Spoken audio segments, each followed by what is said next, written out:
Mom saw me wandering around all day refusing to study, yet she directly transferred $10 billion to me. She demanded that I bring a girlfriend home to meet her within 3 years. But what she didn't expect was that the very next day I had already brought the school's cold and aloof beauty to our doorstep. What's more, she was holding a little girl in her arms. The girl, who looked 80 to 90% like me, shouted out loud, "Grandma, I miss you so much." Seeing this, my mom was completely stunned, while I stood there looking incredibly embarrassed. "Mom, you probably won't believe this, but this is our biological daughter. We traveled back through time from the future. 3 months ago, not even 2.5 seconds after I stepped out of my door, a little girl, as cute as a doll, ran up to me. 'Dad, I finally found you, Dad.'" Hearing that, I was completely dazed. I quickly knelt down to look at her and asked, "Little girl, are you lost? Did you lose your parents? How about I take you home?" To my surprise, she looked at me with a puzzled face. "Dad, what are you saying?" Jiang Yao doesn't understand. Hearing that, I felt a chill run down my spine. I'm just a pure 18-year-old high school boy. Why would an 8 or 9-year-old girl run up and call me dad? I thought for a moment and continued, "Do you miss your dad? Let me take you to find your father, okay? But you are my dad. You are Jiang Yao's dad."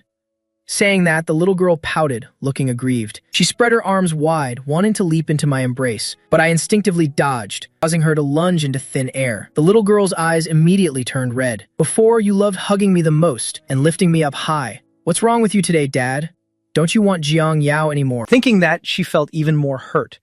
Tears began to stream down her face uncontrollably. Seeing this, I panicked. "Don't cry, please don't cry. Little girl, did you hear what I said?" She started sobbing even harder. "You used to call me your darling Jiang Yao, boo-hoo. I'm going to find Mom and tell her to make you kneel on the washboard." Lines of frustration appeared on my face. "Jiang Yao, right? I'm really not your father, but I have a picture." The little girl, still crying, pulled a photograph out of the backpack on her back. I took the photo with a sense of helplessness, but after seeing the people in it, I was instantly stunned. It was an old family photo of 3 people. In the photo, Jiang Yao was being held by a man who looked 90% like me, cuddled in his arms, and beside them was an incredibly beautiful woman. She looked a bit familiar, but I couldn't quite remember where I had seen her before. After 2.5 seconds, Jiang Yao, standing beside me, pouted and said, "I have this photo from when I was 5. You can't pretend not to recognize Jiang Yao anymore, can you?" I snapped back to my senses. My eyes kept scanning Jiang Yao's face. I had to admit, this little girl really did look a lot like me. Then I took a deep breath. I questioned her about everything, including her family history. Her father's name was naturally mine, and when I heard Jiang Yao say her mother's name was Xia Qingwan, I was dazed once again. No wonder that woman looked so familiar at first glance. I thought I had seen her before. Turns out she's the white moonlight of every single boy in our school, but the problem is I don't know her at all. Xia Qingwan is in the elite class, while I'm in the regular class. High school graduation is just around the corner, and I've never even spoken a word to the famous beauty, Ms. Xia. At that moment, Jiang Yao suddenly grabbed my sleeve with her small hand. "Dad, please take me to find Mom. I haven't seen Mom for days. I miss her so much." I didn't answer her. Instead, I just frowned and looked at her. Even though I have now vaguely accepted this reality, why is Jiang Yao here? Is it really time travel? Jiang Yao also frowned when she heard my question. "I don't know. Jiang Yao just woke up and was already here." Fine, if it's truly time travel. I don't expect a little girl to be able to explain it clearly. Besides, the easiest way is to get a paternity test. Just then, Jiang Dao's stomach suddenly made a grumbling sound. She instinctively rubbed her tiny, flat tummy. "Dad, I'm so hungry." Hearing that, I had no choice but to take her back to my rented room. Since it was probably her first time in a new environment, Jiang Yao hopped around, curiously observing everything. But soon after, she asked, "Dad, why aren't you living with Mom? Clearly before, you two used to sleep together every night. Did you guys have a fight?" I stayed silent and walked into the kitchen alone. I planned to cook a simple bowl of egg noodles for the child. 2 minutes later, Jiang Yao was holding a bowl even bigger than her face sitting at the table. She must have been truly hungry. Her cheeks puffed out like a pufferfish. While she was busy, I searched online for a bit. The cost for paternity testing centers was indeed a bit beyond what I could afford. After eating, Jiang Yao insisted on finding her mom. I immediately felt awkward, because Xia Qingwan is the universally acknowledged cold beauty. I didn't have her contact information. Besides, even if I did, what would I say? Tell her, "This is your daughter and you are my future wife." I'd definitely be called a lunatic and get slapped twice. At this moment, Jiang Yao tilted her head and asked, "Dad, did you really have a fight with Mom?" I nervously asked her, "Did Mom and Dad fight often before?" Jiang Yao shook her head. "No, not at all. You and Mom were so in love. Besides, even if you did fight, you would quickly go and kneel on the washboard, and Mom would stop being angry immediately. Hearing this, I couldn't help but feel both happy and worried. While the marriage sounded very happy, it seems like I might be a bit henpecked. If Jiang Yao really did travel back from the future, then this is quite a complicated situation. Finding the child's mother is indeed the most urgent task. Thinking thus, I rubbed her head, borrowed her family photo, and prepared to go on a search for the rumored cold beauty, Xia Qingwen. Then I called my mom while I was walking. Mom, drop some cash for me. An impatient voice replied, just 2 days ago. Didn't I just transfer 2,000 to you? Are you some kind of money-eating monster? Jiang Yao blinked her large eyes. Dad, is that Grandma? I miss Grandma so much too. My mom immediately grew suspicious. What was that noise? I think I heard a child's voice. I was silent for a moment, then said, Mom, there's something I don't know how to tell you. It seems you're about to become a grandmother. There was a long silence on the other end, and the sound of glass shattering was heard. You little brat, what did you say? Say that again. Who did you get pregnant? How many months along is she? I rubbed my nose. The child is already 8 years old. Another long silence followed, and after a while, Lin Hui's cold voice came through. Do you take me for a fool? I don't know. Just transfer the money. Once you send it, you won't look like one anymore. Go to hell. Stop playing around. With that, Lin Hui decisively hung up. Immediately after, I received a 1,000 yuan transfer from her. Since I had school in the afternoon, I had to leave Jiang Yao at home by herself. 1:30 p.m., I went to Xia Qingwen's classroom. Hey, is Xia Qingwen here? A boy looked around and shook his head. She's not here. I paused and then asked, then where does she sit? I have something to give her. Hearing that, the boy's gaze suddenly became a bit strange. After 2.5 seconds of hesitation, he pointed to his seat. I thanked him, then walked straight over to Xia Qingwen's desk. Her desk was kept very tidy, clearly the workspace of a diligent top student. I tucked the photo under her pen holder, then tore a piece of scratch paper to write down my name and class. With that done, I left quickly, ignoring the classmates who were staring at me with confused looks. Anyway, as long as I don't feel embarrassed, I'm invincible. It was soon time for afternoon dismissal. My best friend Chen Hao came up holding a basketball. Jiang Haochen, let's go play some hoops. I didn't look up, still busy organizing my incorrect test answers. Can't go. Don't disturb your old man while I study for the top-tier university exam. Chen Hao rolled his eyes. Your grades are about the same as mine. 2.5 years have passed, and you're still hovering at the base admission line. Do you plan to ascend to heaven in these last 4 months? Just as he was about to say more, we suddenly heard someone looking for me. Is Jiang Haochen here? Ah, there. The guy in the back corner of the class. Hearing that, I looked up and saw a familiar face standing at the door. Chen Hao's gaze instantly fixed on me.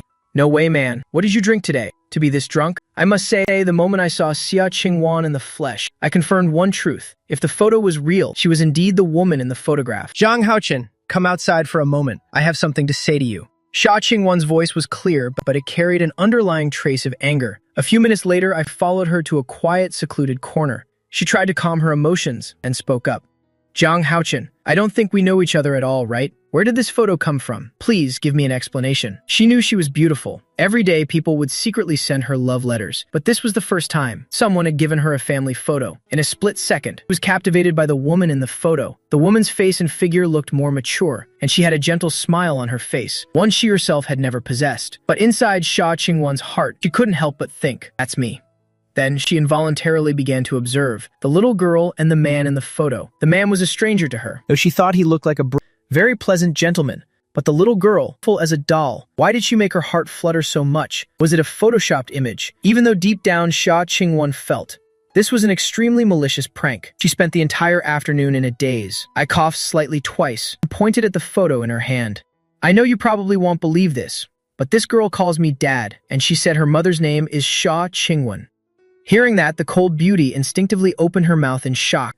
Is the pressure of 12th grade getting to you? How long has this been going on? Ms. Xia, you're quite polite, but there is absolutely nothing wrong with my mental state. Xia Qingwen was stunned. She actually felt like I wasn't lying. Perhaps my eyes were just too sincere, or maybe the 3 people in that photo troubled her too much. She picked up the photo again to look closer. The boy in it looked almost exactly like me, except that I look a little younger now. Seeing this, I spoke patiently. I didn't believe it at first either, but Jiang Yao gave this photo to me. When you meet the child, maybe you'll think differently. I don't believe it. A photo proves nothing. Hearing Xia Qingwen's voice turn cold again, I also felt a headache coming on. Then can you wait for me at school for a bit? Believe it or not, just meet her once. Xia Qingwen didn't respond, likely still lost in her confusion. Seeing that, I didn't say much more. just put on my backpack and left the school. 20 minutes later, I returned with Jiang Yao in tow. Xia Qingwan was still standing in the same spot. The moment she saw the little girl, she suddenly fell into a state of panic. Then she hesitantly stepped back 2 paces, but she couldn't bring herself to tear her eyes away from the little one. Mommy! Jiang Gao's eyes sparkled instantly. She opened her arms and lunged towards Xia Qingwan. I'm not your mother. Xia Qingwan tried to dodge, but she was already tightly hugged by the girl. With her long, straight legs, that warm little face looked up at her with pure joy. Mommy, why are you so pretty today? Xia Qingwan's whole body stiffened. She looked at me for help, only to find me standing far away. Seeing no other way, she knelt down and looked at Jiang Yao. Little one, I am not your mother, but you are my mother. Jiang Yao didn't understand. Why had both her dad and mom suddenly stopped recognizing her? In her distress, she immediately turned into a little crybaby. Tears began to pour down like rain. Xia Qingwan felt a sharp pang in her heart. She clumsily used her hands to wipe the girl's face. Don't cry, please don't cry. Only now did she understand what I had meant. That meeting her once would change everything, what it really meant. Half an hour later, Xia Qingwan and I were sitting in a bakery. Jiang Yao sat next to me, eating a sweet cake. Her short little legs were swinging back and forth. This scene made both Xia Qingwan and me feel like our hearts were melting. It took us a while to snap out of it. I spoke up hesitantly. Look, I just call you Qingwan directly. Xia Qingwan tried to maintain her composure. She softly replied, sure. I took a sip of lemonade to clear my throat. I think we should settle this quickly. I mean, we should do a paternity test for Jiang Yao. Xia Qingwan naturally had no objection. But if the result is positive, what then? I don't know, I answered honestly. 2 high schoolers have no way of raising a child. Not to mention, we're currently in the middle of the crucial final stretch before the college entrance exam. The little girl suddenly asked innocently, Mommy, please stop being mad at Daddy. Can we all go home together? Please? What? Xia Qingwan looked at me in shock. I scratched my head helplessly and explained, she thinks you're not coming home because we had a fight. I didn't know how to explain it, so I just let her believe that. Xia Qingwan accepted this explanation. She thought for a moment, her fingers tightening slightly around the lemonade glass. Right, the cost for the test. Hearing that, I placed my phone on the table. It's about 2,000 yuan in total. I think we should split the cost. Xia Qingwan hesitated. I'm sorry, but things are a bit tight for me right now. I don't have much allowance. Seeing this, I decided I would pay for it first. She could pay me back when she was able. Anyway, Mom had just given me 1,000. It would be just enough. Thank you. I'll pay you back as soon as I can. But hearing her words, Jiang Yao tilted her head in confusion. Mommy, you're talking so strangely. You're the one who manages all the money at home. Why do you suddenly have to give money to Daddy? Only then did Xia Qingwan and I remember a certain detail we had overlooked, and that was, the 2 of us are very likely husband and wife in the future. Xia Qingwan turned away, her face flushing red. She didn't know how to respond to the little girl. There was no connection between her and Jiang Haochen in high school. How could they end up getting married? I was also curious. Jiang Yao, do you know how Mommy and Daddy got together? Was it a blind date or something? Jiang Yao knitted her small brows. Jiang Yao doesn't understand. It's just that Daddy and Mommy sometimes argue about who liked who first, so it wasn't a blind date, but a journey from love to the wedding altar. And besides, do you call that arguing? That's just showing off their love in front of the kid. Thinking about that scenario, Xia Qingwan felt her scalp tingle. She truly couldn't imagine herself one day becoming like the woman in the photo, smiling so gently and happily. Stopping her thoughts, she awkwardly checked her watch. I have to go back now. I can't stay out too late. Jiang Haochen, please let me know as soon as the results are out. With that, Xia Qingwan took out her phone. Let's add each other on WeChat. Contact me directly if anything happens. After adding him on WeChat, Xia Qingwan prepared to leave. Her gaze lingered on Jiang Dao's face once more. Jiang Yao suddenly felt the cake in her hand didn't taste good anymore. Mommy, aren't you coming home with us? Do you not like Jiang Yao anymore? I rubbed the girl's head. How could that be? Mommy has something very important to do. Jiang Yao, be a good girl, okay? Hearing this, Xia Qingwan's footsteps faltered. Then she picked up her backpack and quietly made her escape. The results of the expedited paternity test came back quickly. At around 9 p.m. that night, I received 2 reports on WeChat. Professional testing agencies showed that the probability of paternity between us and Jiang Yao reached 99.99%. In other words, Jiang Yao is indeed our daughter. After seeing my message, Xia Qingwan finally gave up all hope. She accepted the fact that her daughter had traveled from the future. I sent another message. Now what? You're Jiang Yao's father. You're asking me. I quickly typed back, "Do you plan to be an irresponsible, bad woman? Don't talk nonsense." After typing those 3 words, Sha Ching-won looked at her blank exam paper with a bit of a headache. She hadn't been able to write a single word all night. Her mind was completely filled with images of that illegally adorable little girl. She thought about my innocent-looking face. What are they doing right now? At that thought, Sha Ching-won gave her cheeks a firm slap. Then she stood up and left her room. Standing at her bedroom door, she hesitated for a long time before speaking. "Dad." "Ching-won, what's wrong?" Sha Kaiming turned down the TV volume a bit. Sha Ching-won bit her lip. "Dad, could you give me a bit more allowance? About 1,000 yuan. However, as soon as she finished her sentence, her stepmother's voice came from the kitchen. "What do you need that much money for? You come home to eat every day, and you're never even out. Where are you planning to spend 1,000 yuan? Kaiming, don't you dare give it to her. This is the most critical stage of high school. She needs to keep her mind on her studies." Sha Ching-won didn't know how to explain. She remained silent, stubbornly standing there with her head bowed. "Ching-won, don't mind your mother. Go back to your room and wait for a moment." Sha Kaiming lowered his voice. "I'll bring it to you in a bit." Ching-won didn't want to stay in the living room for long. She lowered her eyes and returned to her room. She stared blankly at the test paper in front of her. For some reason, she couldn't write a single word.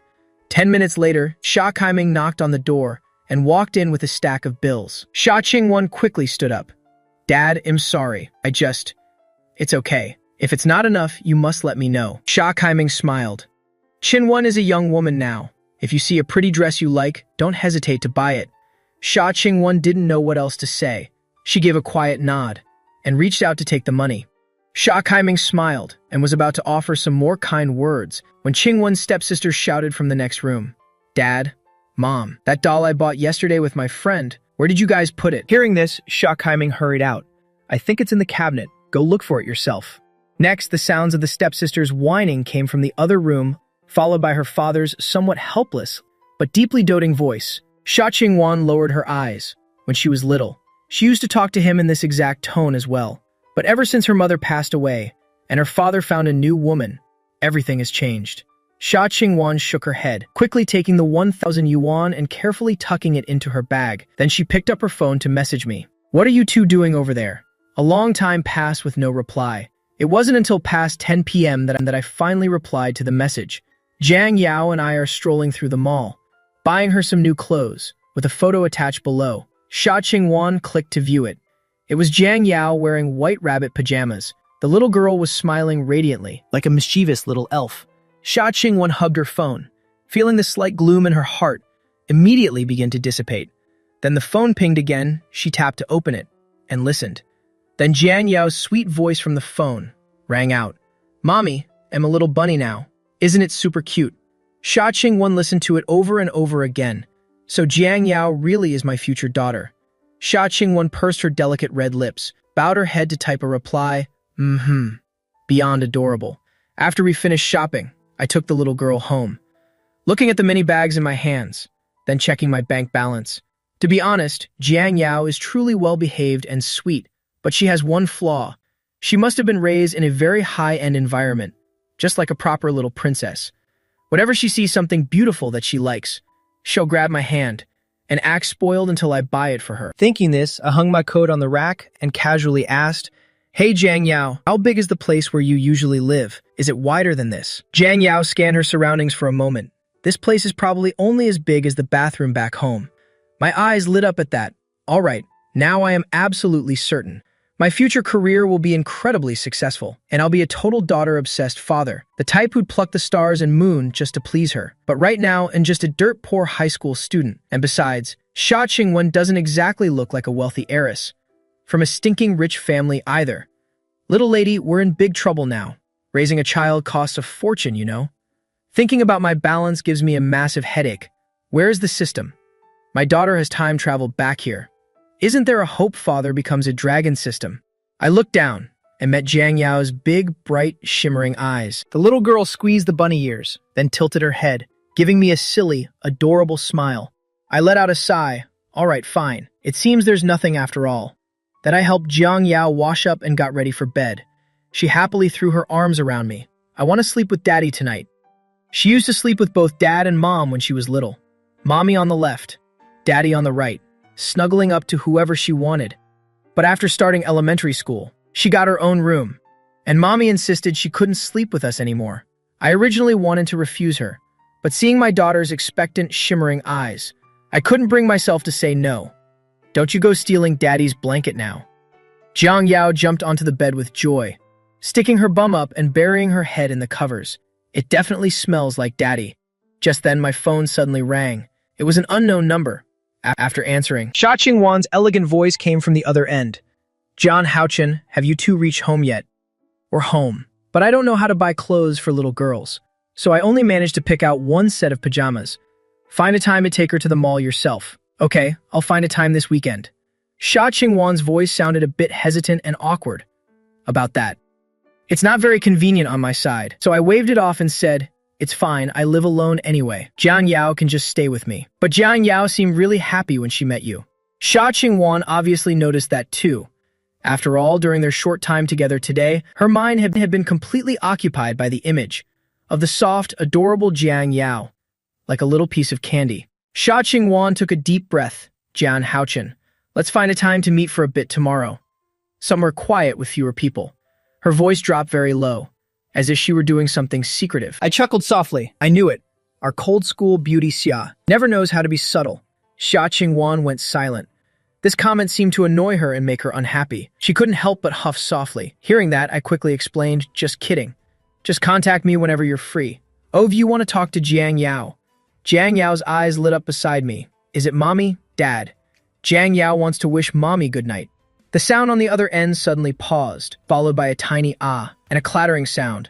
Like a water glass was knocked over. Never mind. Fat Xia Qingwan, as if escaping a disaster, quickly hung up. Her chest heaved violently. A vibrant flush spread from her neck upward, quickly overtaking her translucent earlobes and her porcelain white cheek.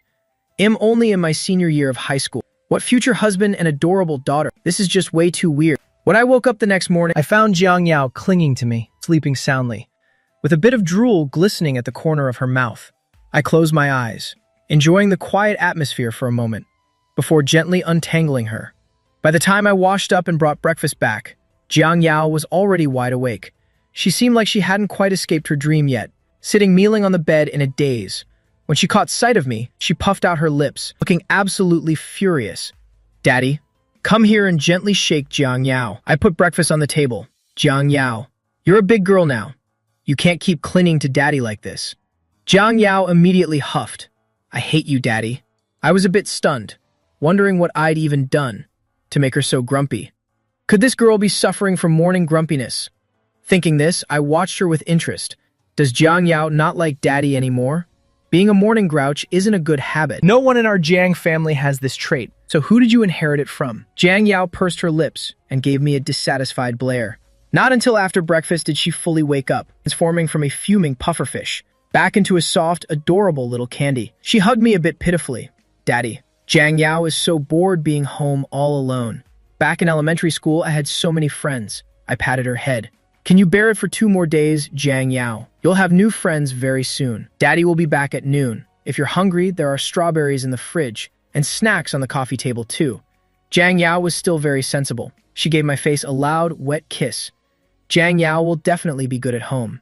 You must bring Mommy home quickly too, okay? The little candy's pink lips were soft and warm, making my heart feel unusually at peace. On the way to school, I kept thinking about how to get Jiang Yao into school, since I couldn't just leave her at home forever. Upon reaching school, Chen Hao immediately interrogated me with a straight face. Haochin, confess right now. What's your relationship with school beauty Xia? I glanced at him. There's no relationship. We just happen to share a daughter. Seeing he didn't believe it, I had to wave it off. Just kidding. I'm the life commissioner. And Xingwan is the math study rep for the elite class. It's just some business with the teachers. Besides, she's the school beauty. Would she even spare me a glance? Stop imagining things. Only then was Chen Hao satisfied. After all, good bros can suffer together. But I can't stand you driving a supercar alone. Unexpectedly, my childhood friend Li Yu countered.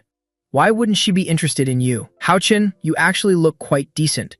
Dress up a bit and you have the aura of a gigolo. Shen Hao looked frustrated. When did you go blind? It's not like you like Haochin, right? Li Yu frowned. Beat it. I mean, Chen Hao, you're the ugliest one here. While those two were busy bickering, time quickly flew by until the first math period. Looking at the 72 on her test, 8 points lower than mine, Lee Yu was a bit devastated, because if she fails the entrance exam, she'll have to go home and inherit the family business. Talk about skipping from the start line to the finish line. That's right, she's a little rich lady. Her family owns over a dozen restaurant chains. Yet this girl is a total study maniac, like she's practicing the 9-yin manual, studying for 12 hours every single day, just to taste the hardships of life. At noon, Xia Qingwan and I met in front of the grocery store behind the school. After waiting for about 5 minutes, I saw Xia Qingwan slowly walking over. I handed her a bottle of mineral water.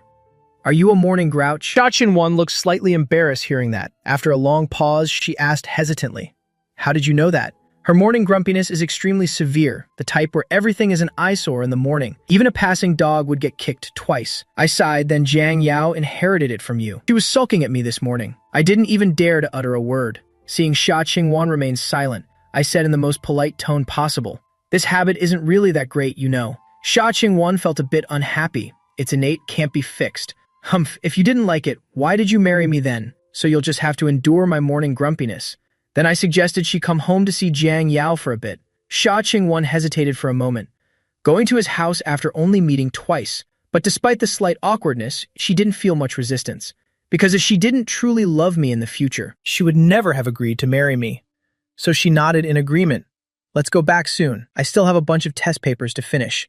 A few minutes later, the two of us sat side by side in the back row of the bus. Xia Qingwan took a deep breath and took a notebook out of her bag. After I went back, I thought a lot about things regarding Jiang Yao.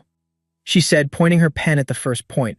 "First, and most importantly, every amount you spend on Jiang Yao must be fully recorded. I need to bear half of those expenses with you. My daily allowance isn't much, but I will definitely pay you back." Seeing her dead serious expression, I was slightly surprised. After hesitating for 2 seconds, I said, "Actually, you don't need to give me this money. I'm Jiang Yao's father. It's only normal to earn money for my wife and child." Xia Qingwan's cheeks turned crimson at that. She glared at me sharply. "Don't talk nonsense. Who's your wife anyway?" I gave an awkward laugh. "Go on. I'm currently living with my family, so we can't let them know about this. Therefore, Jiang Yao can likely only stay at your place. I'll probably have to wait until college before I can move out," Xia Qingwan said awkwardly. It seemed that regarding Jiang Yao's affairs, she couldn't help much and had to rely on me in the end. I waved my hand. "It's no big deal. But Jiang Yao really wants to see you. Try to make time for her every day." Xia Qingwan bit her lip, slowly nodding after a long while. Then she raised the most critical issue. "One more thing, it's about Jiang Yao's identity. If we want her to integrate into society and grow up like other normal girls, she needs a legal identity." I closed my eyes, rubbing my head while pondering this problem. Xia Qingwan didn't disturb me anymore. She looked down at the notebook in her hand. She never read any sci-fi novels, so her concept of time was limited to the most basic understanding. If life followed its normal course, she would marry me one day in the future and give birth to Jiang Yao. But now that Jiang Yao has returned from the future and we've met earlier than intended, then the trajectory of our lives, hasn't it already been changed? Will we still marry and have Jiang Yao in the future?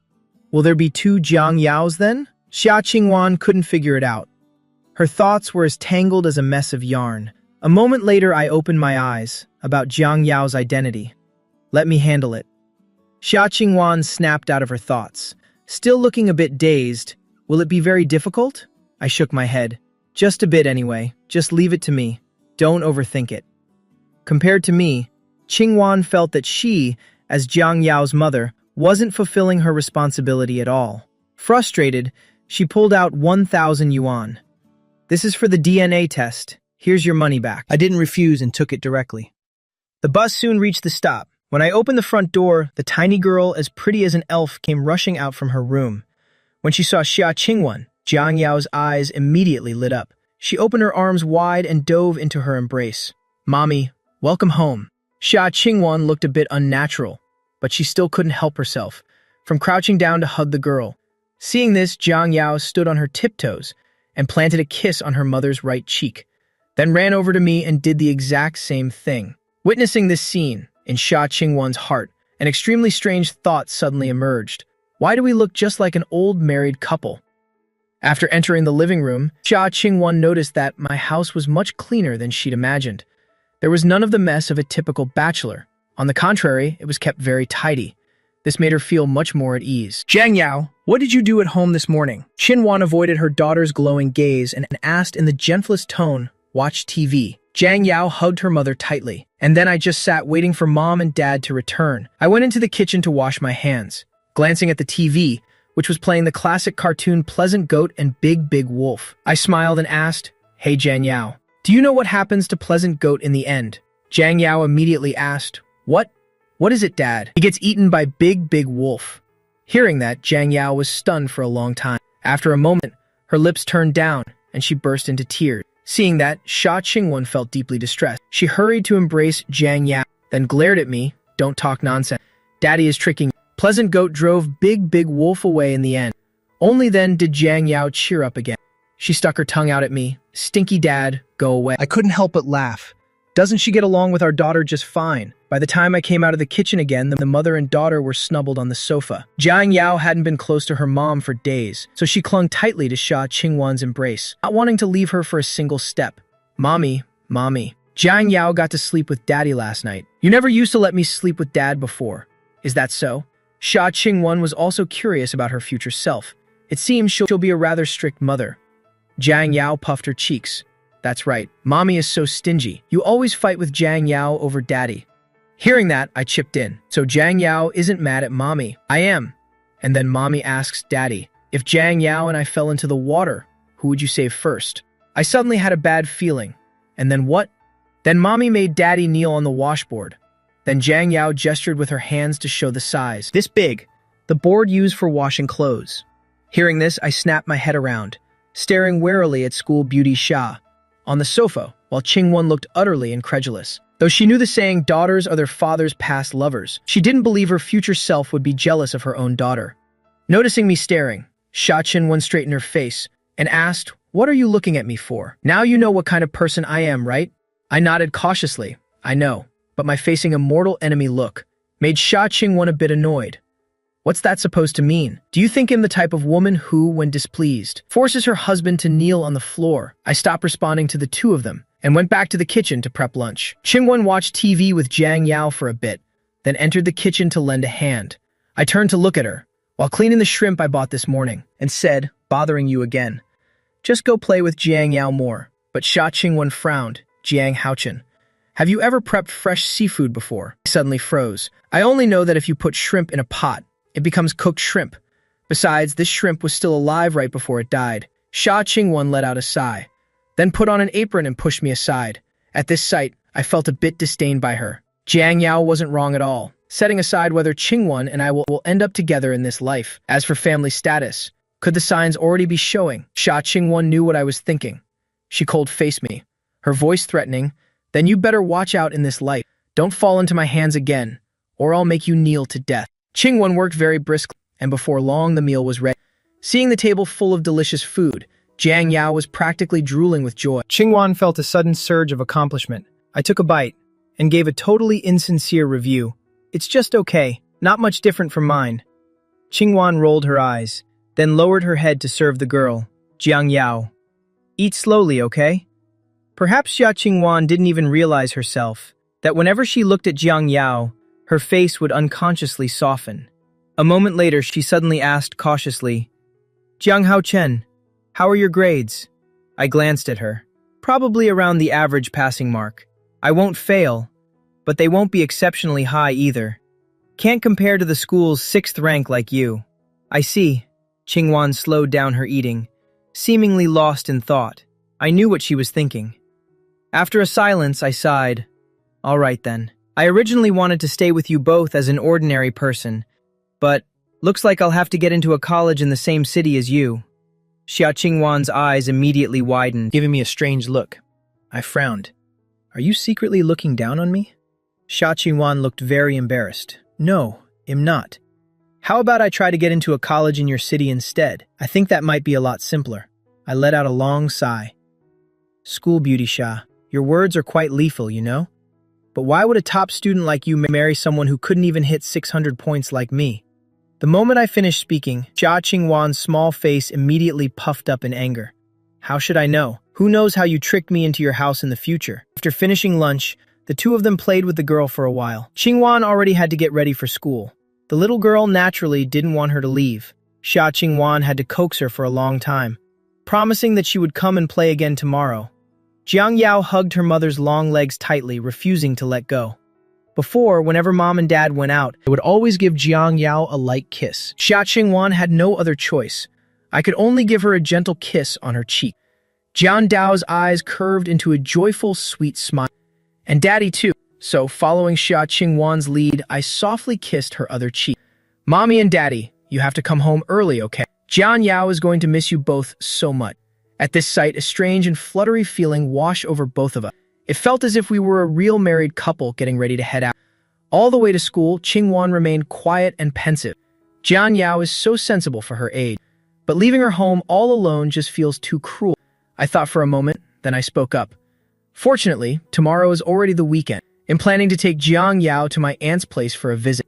Meeting her questioning gaze, I explained, my uncle-in-law works at the police station. I want to ask him for advice regarding Jiang Yao's situation. Saying that, I let out a heavy sigh. If only Jiang Yao were just a little bit older, then I could just say she's my old man's love child and call her my younger sister. Xia Qingwan hesitated for a moment. I'll go with you. I didn't think twice about it and immediately nodded in agreement. When we stepped into the classroom, Li Yuyu was at her desk, buried in her practice exams, while Chen Hao was slumped over his desk taking a nap. I spent some time reviewing the questions I got wrong. Suddenly, I felt a slight headache coming on. 688 points. Even if I were as smart as Yuyu, I probably wouldn't reach that even if I studied to death. Li Yuyu, always sensitive when someone mentions her name, looked up and asked, Haochen, is there really something going on between you and the Xia family beauty? No, I have no interest in women right now. Li Yuyu felt that something was definitely fishy. Then what are you interested in? Making money. Oh, right, Yuyu, let me ask you something. Is there any way for a high school student to make some money? Li Yuyu was stunned. Are you short on cash? Just tell me how much you need and I'll transfer it. From my red envelopes and allowance over the last few years, I've already saved up over 200,000 yuan. Is that enough? I was completely dazed. Seriously, big sis, how about I just become your servant for life? But after thinking it over for a while, I still shook my head and declined. They'll come to you if I'm ever truly desperate. They'll find you later. Li Yuyu knew my personality only too well. She smiled, put her phone away, and continued. Let's go get some BBQ tonight, my treat. Hearing her say that, I pondered for a moment and replied, then I'll bring someone along. 8-year-old cousin who's been staying with me recently. Li Yuyu had no problem with that. So after school, I went home to pick up Jiang Yao first. But what I never could have expected was, when she met Li Yuyu and Chen Hao, Jiang Yao suddenly cheered with joy. Uncle Chen Hao. Auntie Yuyu, it's been so long. Uncle, why do you suddenly have hair now? Hearing that, all of us froze in shock. Chen Hao clenched his fist. What do you mean have hair? When did I not have hair? And calling me uncle the moment we meet? Hey kid, don't you have any manners?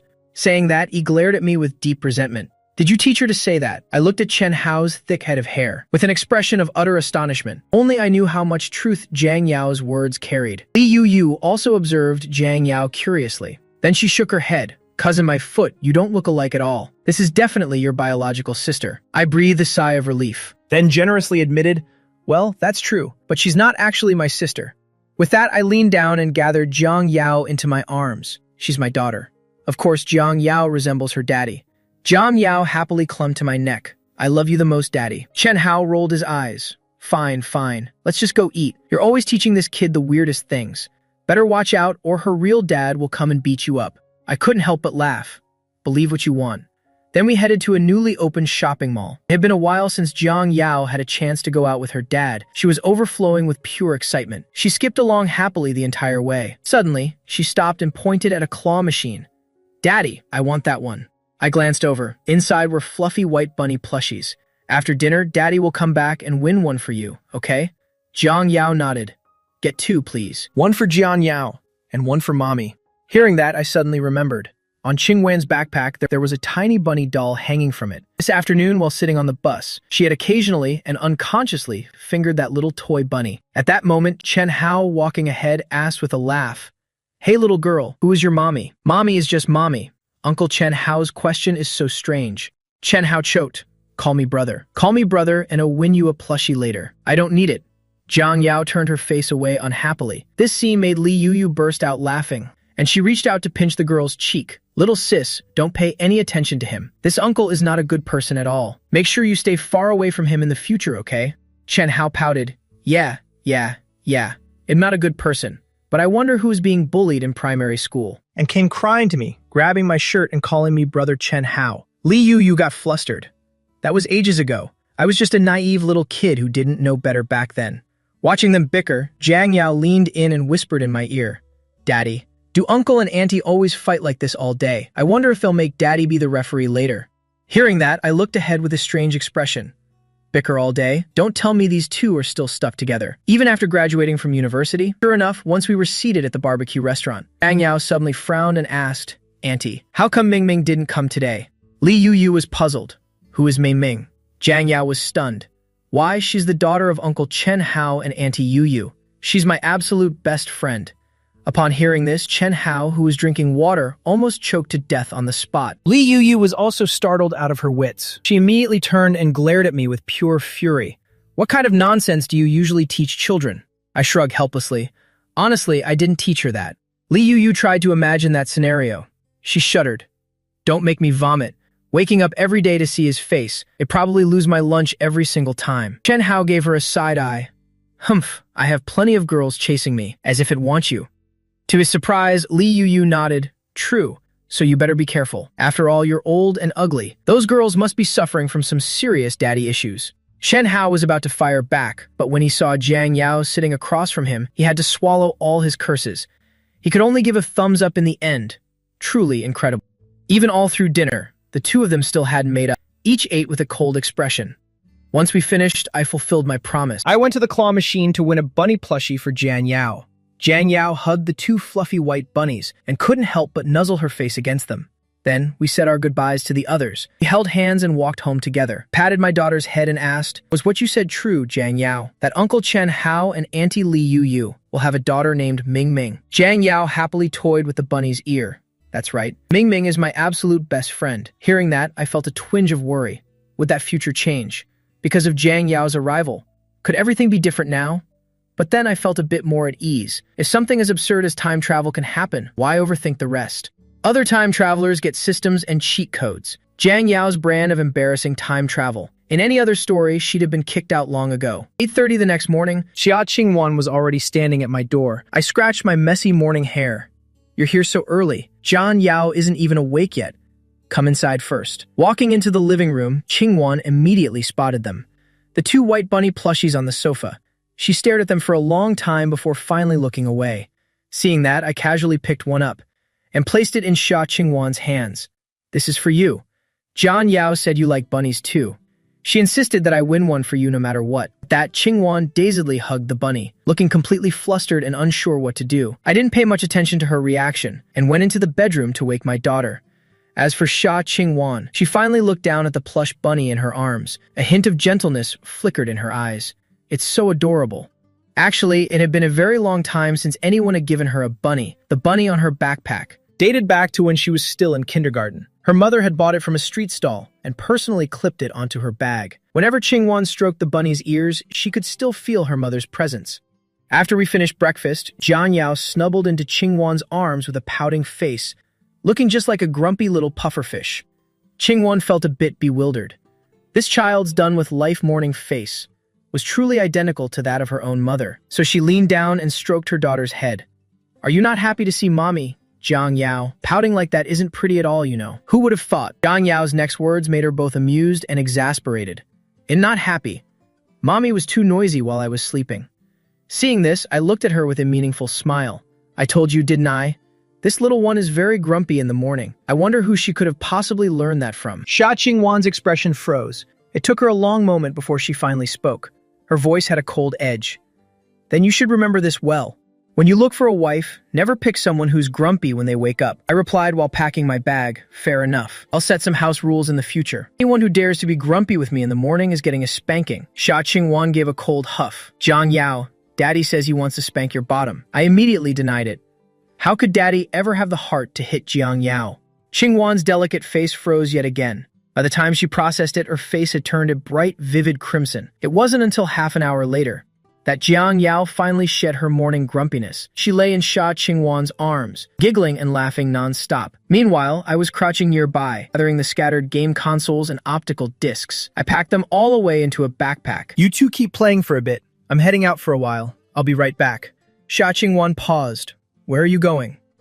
To sell these consoles and discs. The entrance exam is coming. There's no time to play anymore. Might as well sell them now while they're still worth something. Xia Qingwan didn't know much about boys' electronics, so she had no idea of their actual value. Hearing me say that, she didn't think much of it at first.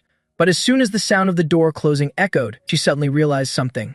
Wait, Jiang Yao's daddy loves playing games that much. Jiang Yao nodded vigorously. He loves it so much. There are so many game consoles at home. Daddy wipes them clean with a cloth several times every single day. And Jiang Yao's favorite thing is to sit in Daddy's lap and watch him play games. Hearing that, Qinwen looked at the empty coffee table and fell into a silent contemplation. Really was all for Jiang Yao's sake, to take something he loves so dearly and act as if he didn't care at all, right in front of her. Xia Qingwan had never truly understood me before. Because her mother had passed away early, Qingwan had always maintained a somewhat indifferent attitude toward romance. But now she suddenly felt that, regardless of how she felt about me now, at least in Jiang Yao's world, the Xia Qingwan of the future must have loved me very deeply. As that thought crossed her mind, Qingwan gently pinched her daughter's chubby cheek. Jiang Yao, try not to be so grumpy with Daddy in the morning anymore, okay? Can you do that for me? Hearing this, Jiang Yao's little face immediately crumpled into a pout. I don't want to be mad at Daddy, but everything is just so annoying when I first wake up. Then she held out her pinky finger. Then Mommy, pinky promise with Jiang Yao. From now on, both Jiang Yao and Mommy. No matter how annoyed we feel after waking up, We must never be grumpy with Daddy. Xia Qingwan was momentarily stunned. Her heart suddenly filled with a strange, complex emotion. After a long pause, she finally extended her finger to lock pinkies with her daughter. I returned half an hour later, seeing the mother and daughter sitting together on the sofa watching TV. What are you two chatting about? Hearing my voice, Jiang Yao hopped off the sofa and threw herself into my arms. It's a secret. Daddy, Mommy, and Jiang Yao just made a 100-year promise. No changing it ever. I looked over at Qingwan. To my surprise, she immediately turned her head away, but the tips of her ears had suddenly turned a burning bright red. It's a secret. I can't tell you. I sat down for a moment. I didn't press for details. Let's go. First, we need to buy some clothes for Jiang Yao, and we're seeing my aunt this afternoon. After leaving the house, I chose the nearest shopping mall. I walked ahead, phone in hand, checking my Alipay balance. Since the console and discs were practically new, they sold for over 3,000 yuan in total. This should be enough to cover our expenses for now. Even after buying things for Jiang Yao, we'll have a decent amount left. But Jiang Yao will definitely need to go to school later. I was silently calculating everything in my head, so I appeared a bit preoccupied. Meanwhile, Xia Qingwen followed behind, holding Jiang Dao's hand. Her expression was exceptionally gentle. Watching her daughter's joyful skipping, her own mood lightened in an extraordinary way. However, what she never could have expected was running into her younger half-sister, Xia Qiang, right here. She was surrounded by a group of high school girls. Each one of them was dressed in a very flashy style. And yet, when she saw Qingwen holding Jiang Yao's hand, with me standing right there beside them, Xia Qiang's face instantly twisted with annoyance. Xia Qingwen, if you wanted to come to the mall, you should have just told Mom. You're just hanging out with friends. Why on earth did you lie and say you were going to the library? Qingwen just gave a non-committal hum to brush it off. She lowered her eyes and said nothing. Only her grip on Jiang Yao's hand tightened slightly. But Xia Qiang kept prying. Sister, who is this guy? And where did this little kid come from? Jiang Yao gave her a quick look and immediately buried her face in her mother's side. She clearly looked quite displeased. Qingwen's face remained largely expressionless. She coolly replied, just a friend. I was just asking, don't be so stingy. Relax. I won't tell Mom and Dad. Disbelief was written all over Xia Qiang's face. She seemed utterly fascinated and kept badgering, mainly because in all these years, this was the first time she'd ever seen Qingwan out alone with a boy. Qingwan stayed silent, while the other girls accompanying Xia Qiang could all sense it. The relationship between these two sisters was incredibly strained and distant. Xia Qiang felt extremely annoyed. She clicked her tongue. Must you always be like this? After all, we're family. There's no need to keep secrets from us. Why are you always so sour toward me and Mom? Qingwan found her words slightly ridiculous. To be fair, she didn't hate her half-sister that much. It was only natural for a stepmother to favor her own child. That's why she always helped with chores, and never fought for anything since she was little. Yet Xia Qiang and her stepmother still disliked her. Thinking of this, Qingwan took a deep breath. Honestly, it doesn't matter if you tell them. I'm 18 now. I'm an adult. I have the right to my own life and my own friends. Xia Qiang's lips quivered. She didn't know what to say in response. In the end, she just stomped her foot in frustration. Fine, have it your way then, and not going to bother with you anymore. With a personality like yours, it's no wonder neither mom nor dad loves you. Nobody will ever want to like you. Qinwan said nothing, but I, who had been fiddling with my phone this whole time, looked up and shot Xia Qiang a sharp glance. For a young girl, you should keep your mouth from being so toxic. You're so young, yet you talk just like those gossipy old hags. Don't you feel any shame? What did you just say? Xia Qiang's face turned beet red instantly. Sister, who is this guy? With that, she reached out to shove me, but I stood as firm as a pillar. Instead, she was the one who stumbled back a step. I didn't even get angry. I just gave her shoulder a gentle pat. You better treat your sister better from now on. Don't spend every day looking for ways to bully her, understood? Having said that, my expression slowly turned ice cold. Back when I was bullying people in middle school, you were probably still playing in the dirt in some corner. Xia Qiang was terrified by the look in my eyes. She unconsciously took a step back. Seeing that, I slowly let a smile spread across my face. There, isn't that much better? Just be a good girl. Maybe your sister will buy you some treats later, okay? It's really no big deal. Go back to playing with your friends now. Hearing my tone as if I were lecturing a small child, Xia Qiang wisely chose not to talk back any further and quietly walked away with her friends. Witnessing this, Qingwan finally snapped out of her daze. To be honest, she had been a little bit frightened herself. She almost thought that in the next second I was going to reach out and slap Xia Qiang right across her mouth. Thinking that, she murmured softly, "Why were you suddenly so aggressive?" I shrugged. Back in middle school, I spent every day idling on the streets with Chen Hao. I was actually a pretty tough guy back then, no joke, but I've since turned over a new leaf. Xingwan looked a bit stunned. After a while, she let out a soft sigh. She wasn't actually scolding me just now. I glanced at her and casually replied, "Didn't she say that nobody likes you?" Xia Qingwan froze. Pure confusion was written all over her beautiful face. Nobody likes me. So what does that have to do with you getting angry? That's such a strange thing to say. Xingwan felt the tips of her ears starting to heat up. Once again with embarrassment. Then I continued, "Wasn't she basically insulting Jiang Yao?" Hearing this, Qingwan let out a soft, "Oh." She realized she had completely misunderstood. But then, a wave of indignation suddenly rose within her, and she couldn't help but blurt out, "Then you must not be a very good person either, for you to be the one to love me in the future." My face was full of confusion. Hearing that, I froze as well. The way this top student's mind works, why is it so different from a normal person's? It just makes her seem a little bit silly. Afterward, the two of us took Jiang Yao for a stroll through the mall, intending to pick out a few outfits for her. Mother and daughter turned out to have very similar tastes. The children's clothes that Qingwan found pretty were the ones that Jiang Yao loved as well. "How about you all try this set? I think it would look wonderful on your whole family." The sales assistant pointed in a certain direction. Qingwan followed the direction of her hand. It was a set of 3 family pajamas with adorable kitten patterns. At that moment, the shop assistant looked at me, sitting on a bench playing with my phone. "This set really would suit all of you. Big brother, why don't you have a look too?" Being mistaken for her older brother, I looked up. I immediately felt a sense of impending doom. I'm a man of honor and dignity. How could I possibly put something like that on? So I immediately waved my hands in refusal. I'm not wearing that. Hearing this, Jiang Yao stood beside me and hugged me coaxingly. "Daddy, Jiang Yao loves this set so much." I frowned. But if Daddy wears such childish clothes, Uncle Chen Hao will laugh at me forever. "Please, Daddy.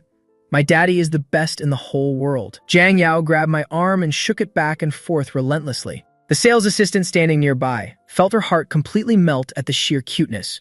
"You silly man, just buy it for her already." "Sir, you really should buy it for her." Having no other choice, I gave her nose a gentle pinch. "Jiang Yao, you're so young, yet you already know how to pull this trick. When you grow up, I wonder how many boys you'll lead on as lovesick fools." Qinwan watched Jiang Yao clinging affectionately to her dad. Her mood suddenly became a bit strange. No wonder Jiang Yao said that in the future, she would be competing with a girl. This way of acting so cute with her dad. She really is a more formidable rival than any past lover. "Please, the 3 of you should try them on first. It's perfectly fine if you don't like them. Our shop has a camera. Even if you don't buy them, it would still be nice to take a photo together as a keepsake." Since she had put it that way, Qingwan and I could no longer refuse her. Besides, since Jiang Yao returned from the future to the present, we actually hadn't taken a single photo together as a family yet.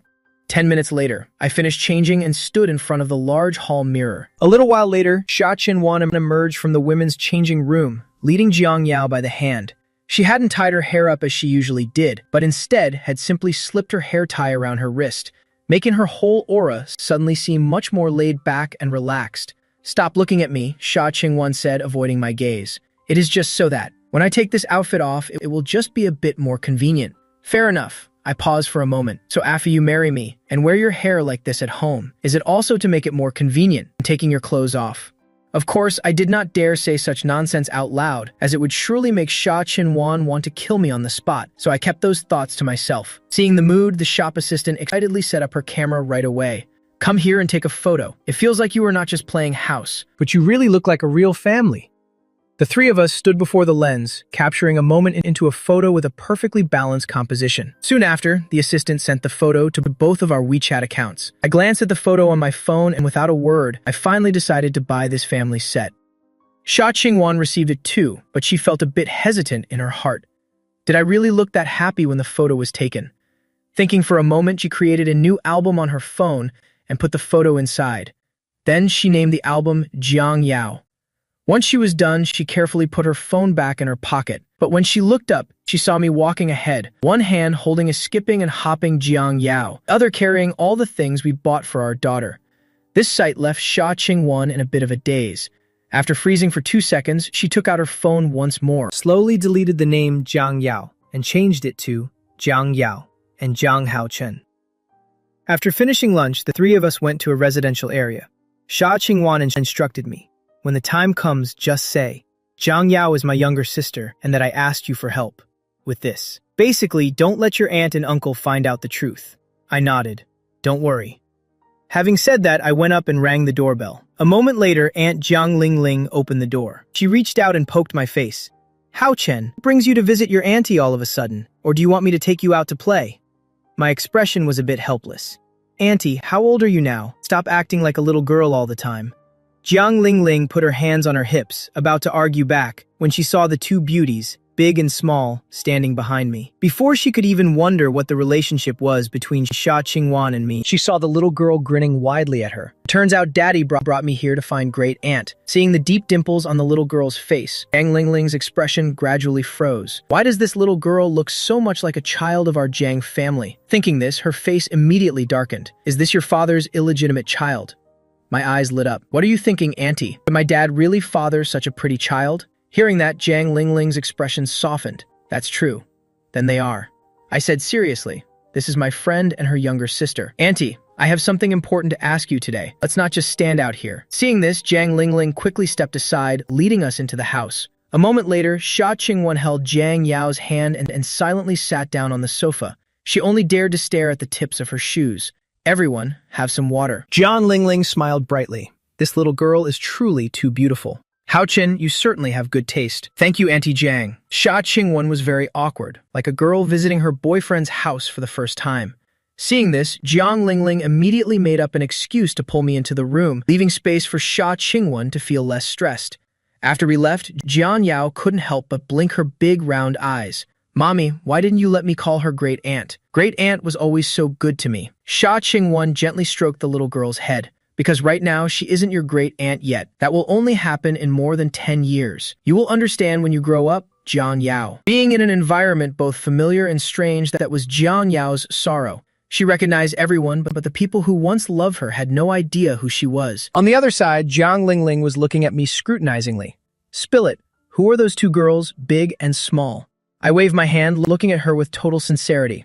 "Auntie, you probably won't believe it if I tell you, but that child is my daughter." Jiang Lingling immediately glared at me. "Go play somewhere else. I checked on you every week. When that girl was born, you hadn't even started puberty yet." I scratched my head sheepishly. "When I was little, you really did enjoy pulling my pants down to check on me." At this, Jiang Lingling put her hands on her hips and continued questioning. "Then who exactly is that child?" I quickly said, "She's Xia Qingwan's younger sister. She was kidnapped by traffickers shortly after she was born. They only recently found her, so she doesn't have a household registration and can't go to school. You know, doesn't Brother Meng work at the police station? He asked me to come and ask about it." Hearing this, Jiang Lingling immediately pinched my ear. "What? Brother Meng? Don't be disrespectful. He's your uncle now."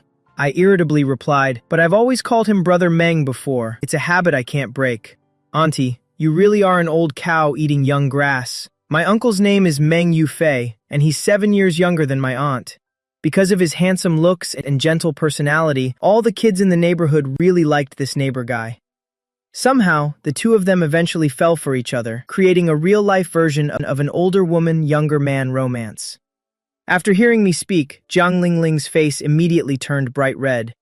"What do you mean, old cow eating young grass? What does a little brat like you know about love?" With that, she waved her hand, wanting to quickly move past the subject. "But if it's that girl's family business, why are you so eager to help?" I waved her off. Don't ask about the affairs of a love-struck fool. Hearing that, Jiang Lingling looked at me with a somewhat strange look in her eyes. Seeing this, I sighed helplessly.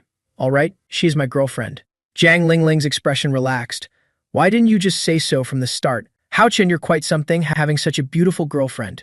Oh, right, I recall your college entrance exams are coming up soon, right? Knowing what she was thinking, I quickly made a gesture for her to be quiet. So don't you dare tell my parents. And don't say anything reckless when we go back out. Girls like her get embarrassed easily. If it weren't for her sister's situation, she wouldn't have even agreed to come here today. Jiang Lingling hummed in response, then began to think seriously for a moment. But why does that child look more and more like our Jiang family the more I look at her? I said quickly, really, Auntie? I also feel a strong connection with her.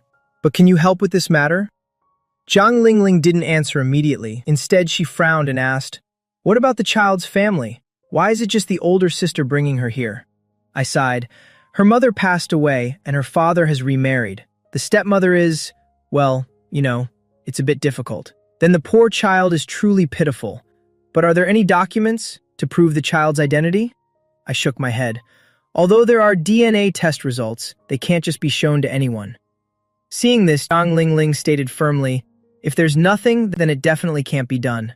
There's no point even asking your uncle about this." Later, through more of her explanations, I also got the gist of the problem. For now, there really is no way to resolve this. When the two of us stepped out of the room, Qingwan was still sitting upright on the sofa. Seeing the two of us come out, she looked a bit anxious. As for Jiang Yao, because she had to wait a while, she had fallen fast asleep in her mother's arms. Seeing this, I lowered my voice. "Auntie, one more thing. Aren't you a literature teacher at Chaoyang Elementary School? Could this little girl start school there first? She's at the age where she can't just stay at home forever." Jiang Lingling shook her head. "That won't work. That also requires guardianship papers. Besides, I'm currently on leave. I haven't been to school for merely a week." Saying that, she gently rubbed her flat belly, her face full of happiness. "I'm pregnant. I'm sorry, little girl. I don't think I can help you. I made you come all this way for nothing. It's all right, Auntie." Xia Qingwen's voice dropped a little. "We will find another way." Seeing this, the curiosity in Jiang Lingling's heart grew stronger. Why does it feel like these two are actually raising a child together? Why do I feel like I'm talking to my niece-in-law? Then I spoke up. "Auntie, I already told you about her family situation. Could we do it like this? Since you're a teacher, during the day you can help teach her to read and write, take her out to play, and in the evening, well, come to pick her up." Jiang Lingling agreed immediately without even thinking. "It's perfect since your uncle is usually very busy, and I have nothing to do at home by myself." However, while she was talking, her eyes never once left. Xia Qingwen sitting on the sofa, as if these words were actually meant for her.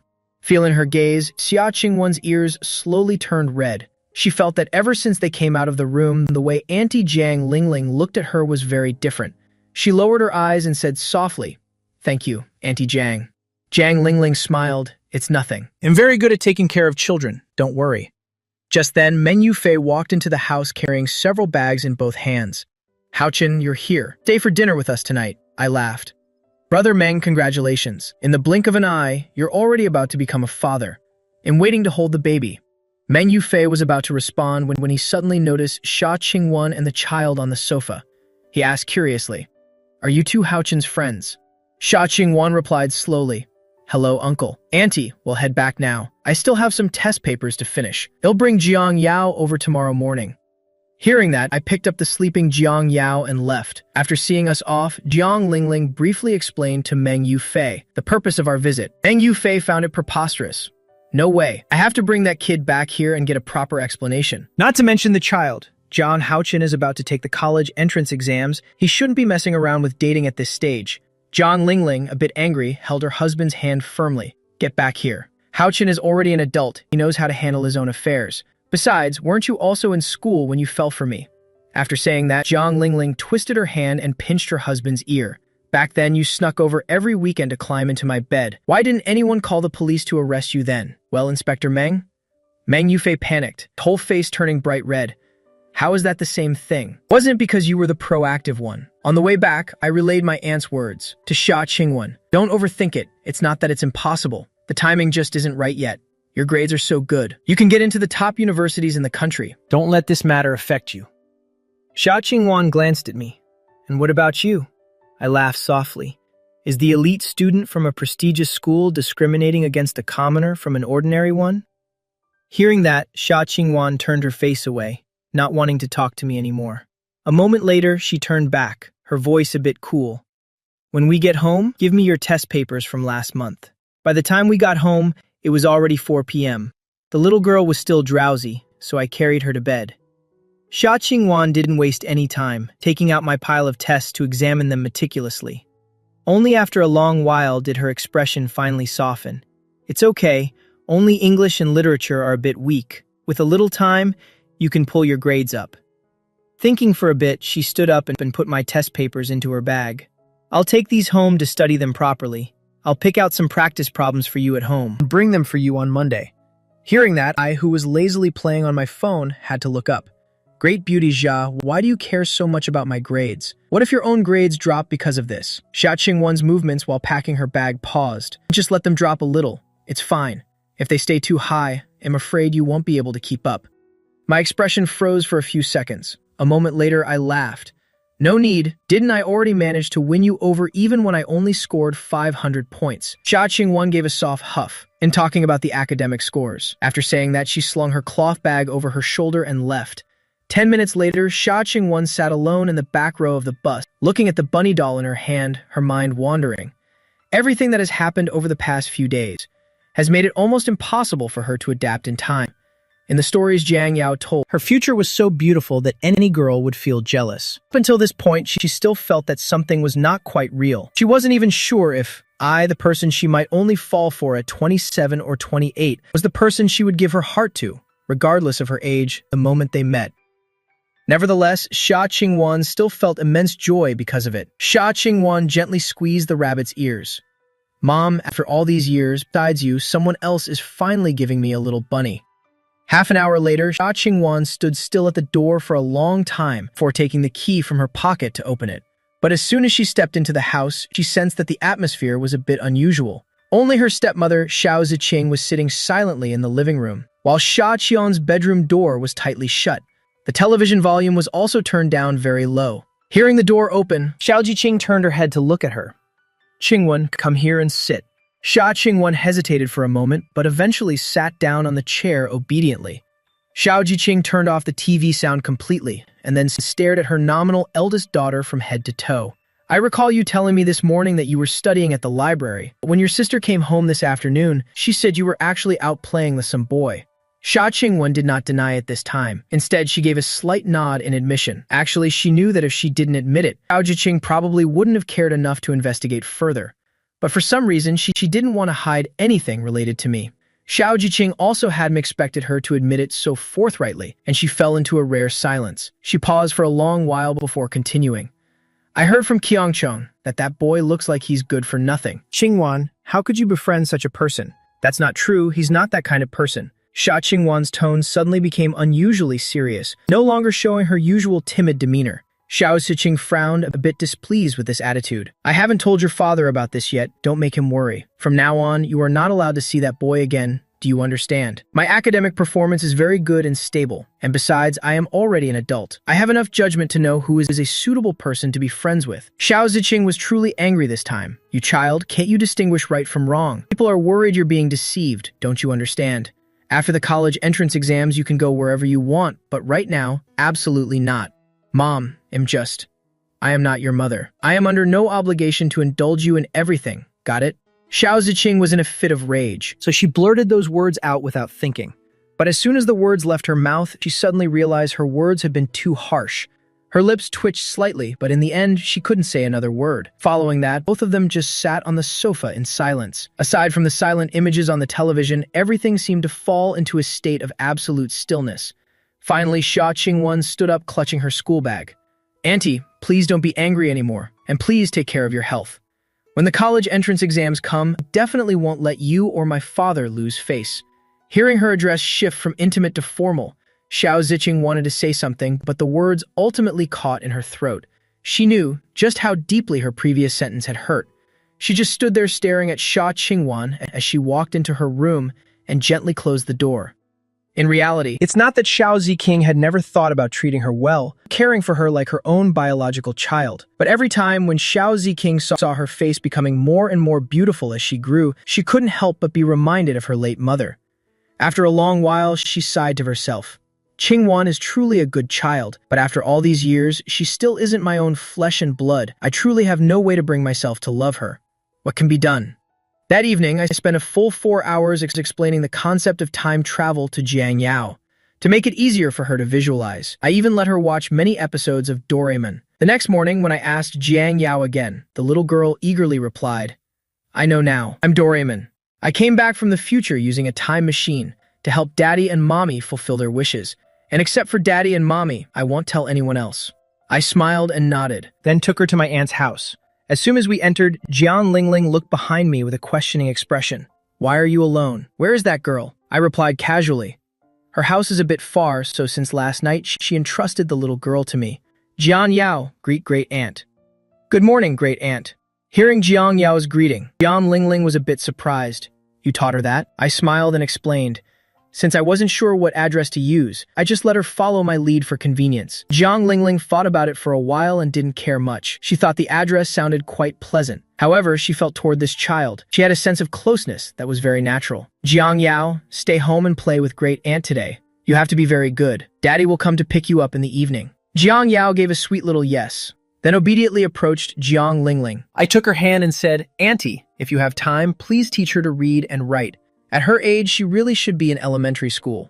Jiang Lingling smiled and nodded. She looked down and saw the little girl looking up at her too. Sensing great aunt's gaze, Jiang Yao broke into a sweet smile. "Great aunt, I'm a very good student. You know, my teacher gives me stars for my perfect scores every single day." Hearing this, Jiang Lingling couldn't help but turn and glare at me. "Didn't you say she was kidnapped by human traffickers, and yet she still got to go to school?" I gave a sheepish shrug. "Well, maybe. Even human traffickers understand the importance of education, auntie." Jiang Lingling shot me a blistering look. "I think you're the one who looks like a trafficker. Now hurry up and get to school." After I left, Aunt smiled at the girl. "Jiang Yao, what's your full name?" "Great aunt, my name is Jiang Yao." Upon hearing the answer, Jiang Lingling's eyes instantly widened. Jiang Yao's last name is Jiang too. She began to observe the child before her even more closely. The more she looked, the more she saw the child was identical to her younger self. Those eyes, they bore a striking resemblance to the girl who came with me yesterday. Suddenly, a certain possibility crossed her mind, but Jiang Lingling felt it was simply too preposterous. Meanwhile, in another place, having just returned to school, I received a message from Xia Qingwan. "I probably won't be able to come over to your place this week. Please apologize to Jiang Yao for me." I thought about it for a while and decided it wasn't a big deal. After all, she's the top student in the elite class. It's only natural for her to be busy with her studies. I've picked out some exercises for you. I've also put together some other materials. I'll send them over for you to look at too. I'll give them to you when you're free. A top student is truly a top student, never procrastinating even for a second. I typed back, "Let's meet after school." Xia Qingwan replied instantly, "I can't. My dad is coming to pick me up today." I was a bit puzzled. High school and still needs parents to pick her up. Then it suddenly hit me. It's probably because of her stepsister. She must have gone home and talked some nonsense. I texted back. Then I'll have a female friend go pick it up. Without waiting for her reply, I just put my phone away. But when I looked up, noticed Li Yu at the next table was staring right at me. Seeing me look back, she scratched her head shyly. "I didn't mean to. I was going to ask you some math problems, but you were so focused that I couldn't help but peek." I waved it off. "It's fine. Just don't let that resentful guy Chen Hao see it." Even though Li Yu knew peeking was wrong, once she saw the name Xia Qingwan in the contacts, she couldn't tear her eyes away. Especially that one sentence. "I probably can't come over to your place this week." Li Yu felt that if she kept looking, she might see something not suitable for minors. "Since she's been my big sister Yu since we were kids, why don't you help me go upstairs to find Qingwen? She was planning to give me some stuff tonight." Li Yu raised an eyebrow slightly. "Are you two sleeping together already?" "Not yet." As soon as I said it, I knew I messed up. I quickly corrected myself. "No, we're just normal friends." But Li Yu clearly didn't believe it. "If you're just normal friends, then let me give Chen Hao a heads up." I panicked. "Don't you dare." Li Yu smirked. "Oh? Aren't you just normal friends?" Seeing that, I quickly used my trump card. "Sis Yu, This is his simp's business. Don't get involved. Li Yuyu's brows furrowed instantly. A simp. But I thought you two were on pretty good terms, I replied calmly. Well, even simps have their own hierarchy. Though most don't deserve a seat at the table, some occasionally get to eat the scraps. Despite thinking it was ridiculous, Li Yuyu still gave some kind advice. Haochen, simps and beggars both eat from the same floor. You should have some self-respect. I told her the same thing. She wouldn't listen, but she's still a girl after all. If everyone knew she was the one simping for me, how embarrassing would that be for her? Hearing this, Yuyu's face darkened as she went back to her seat. Can you be any more shameless? But in the end, she was still generous enough to help. However, when she saw the workbook Sha Qingwan handed over, she couldn't help but complain immediately. Honestly, this is completely unnecessary. If you two want to go to the same university, no amount of effort from Haochen will make a difference. Sha Qingwan remained silent. Just now, she had been quietly observing this girl. Finally, she couldn't resist asking, "Are you Jiang Haochen's friend?" Li Yo-Yo smiled and nodded. "You could say we're childhood sweethearts. We've been hanging out since elementary school. But Haochen has definitely changed a bit lately." Li Yo-Yo sighed. "He used to never want to study. He'd just sleep through morning self-study. I don't know what's gotten into him these past few days. He starts reading books and memorizing vocab as soon as he arrives." Hearing that, Xia Qingwan didn't say a word, but she unconsciously cracked a smile. Maybe she was motivated by what I said about being afraid he wouldn't be able to keep up. Then Li Yo-Yo prepared to leave. Before she went, she looked at Xia Qingwan with a mix of admiration and longing. Xia Qingwan was so beautiful, so smart, and had such long legs. Even a girl like her was practically drooling. She immediately gritted her teeth. That damn Jiang Haochen. You're so dead. Over the next few days, Sha Qingwan really didn't come by anymore. She just frequently compiled exercises and key knowledge points she found important and asked Yu to bring them to me. Sometimes after school, I'd catch a glimpse of her downstairs at the academy. She looked a bit tired, as if her family was keeping her on a very short leash. But she called every single night just to hear Jiang Yao's voice. The tiny youthful voice piped up. "Today the teacher taught me how to write daddy and mommy's names." Sha Qingwan looked at the photo on WeChat. The strokes were childish but very neat. You could tell Jiang Yao must have practiced for a long time. Her voice couldn't help but soften. Jiang Yao is so clever. But Jiang Haochen, doesn't your aunt suspect anything? I smiled. It's fine. She did ask a few things, but Jiang Yao is very sharp. She didn't let anything slip. But after saying that, I scratched my head a bit. It's just that on the first night, when I went to pick Jiang Yao up, my aunt's gaze was a bit subtle and hesitant. Sha Qingwan saved the photo into her secret photo album. Then Jiang Yao sniffled. "Mommy, when are you coming to see me? I miss you so much." Mommy misses Jiang Yao too. "Can you give Mommy just a little more time?" Sha Qingwan's voice trailed off. She didn't know how to comfort her daughter. About last Saturday, her dad had already sat her down for a talk.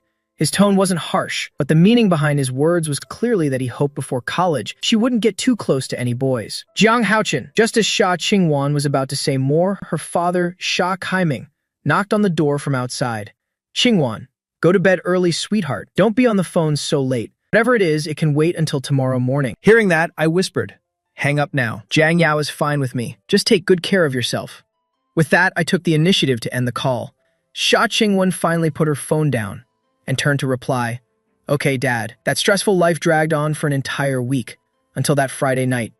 Coming home from school today, she found the living room empty. She was dying to hear Jiang Yao's voice, but I had replied to her messages since yesterday. Even her phone calls went unanswered. "Can I come visit Jiang Yao this weekend?" But there was still no response from my end. This made Sha Qingwan feel uneasy. Right at that moment, Akaiming called her. "Qingwan, are you home yet? Today is your birthday. Mom left your present on your desk. Happy birthday, sweetheart." Sha Kaiming's voice sounded a bit weary. Only then did Sha Qingwan realize that today was actually her birthday. "Thanks, Dad." After talking for a bit, Sha Qingwan learned that everyone had gone to the hospital to look after her stepsister's grandmother and wouldn't be back until late. After hanging up, Sha Qingwan returned to her room. She put the gift, a pair of small white shoes, in the closet, then picked up her phone again. But the chat window still showed no reply. She typed another message. "Can I come over now?" After sending it, Sha Qingwan couldn't focus on anything else. She sat on the bed, hugging her knees, staring blankly at the phone in front of her. The constant tension had finally worn her out. Just like that, she leaned against the headboard and drifted off to sleep. When the ringing of her phone woke her up, it was pitch black outside the window. Squinting her eyes, she dizzily picked up the vibrating phone that was ringing incessantly. "What are you doing?"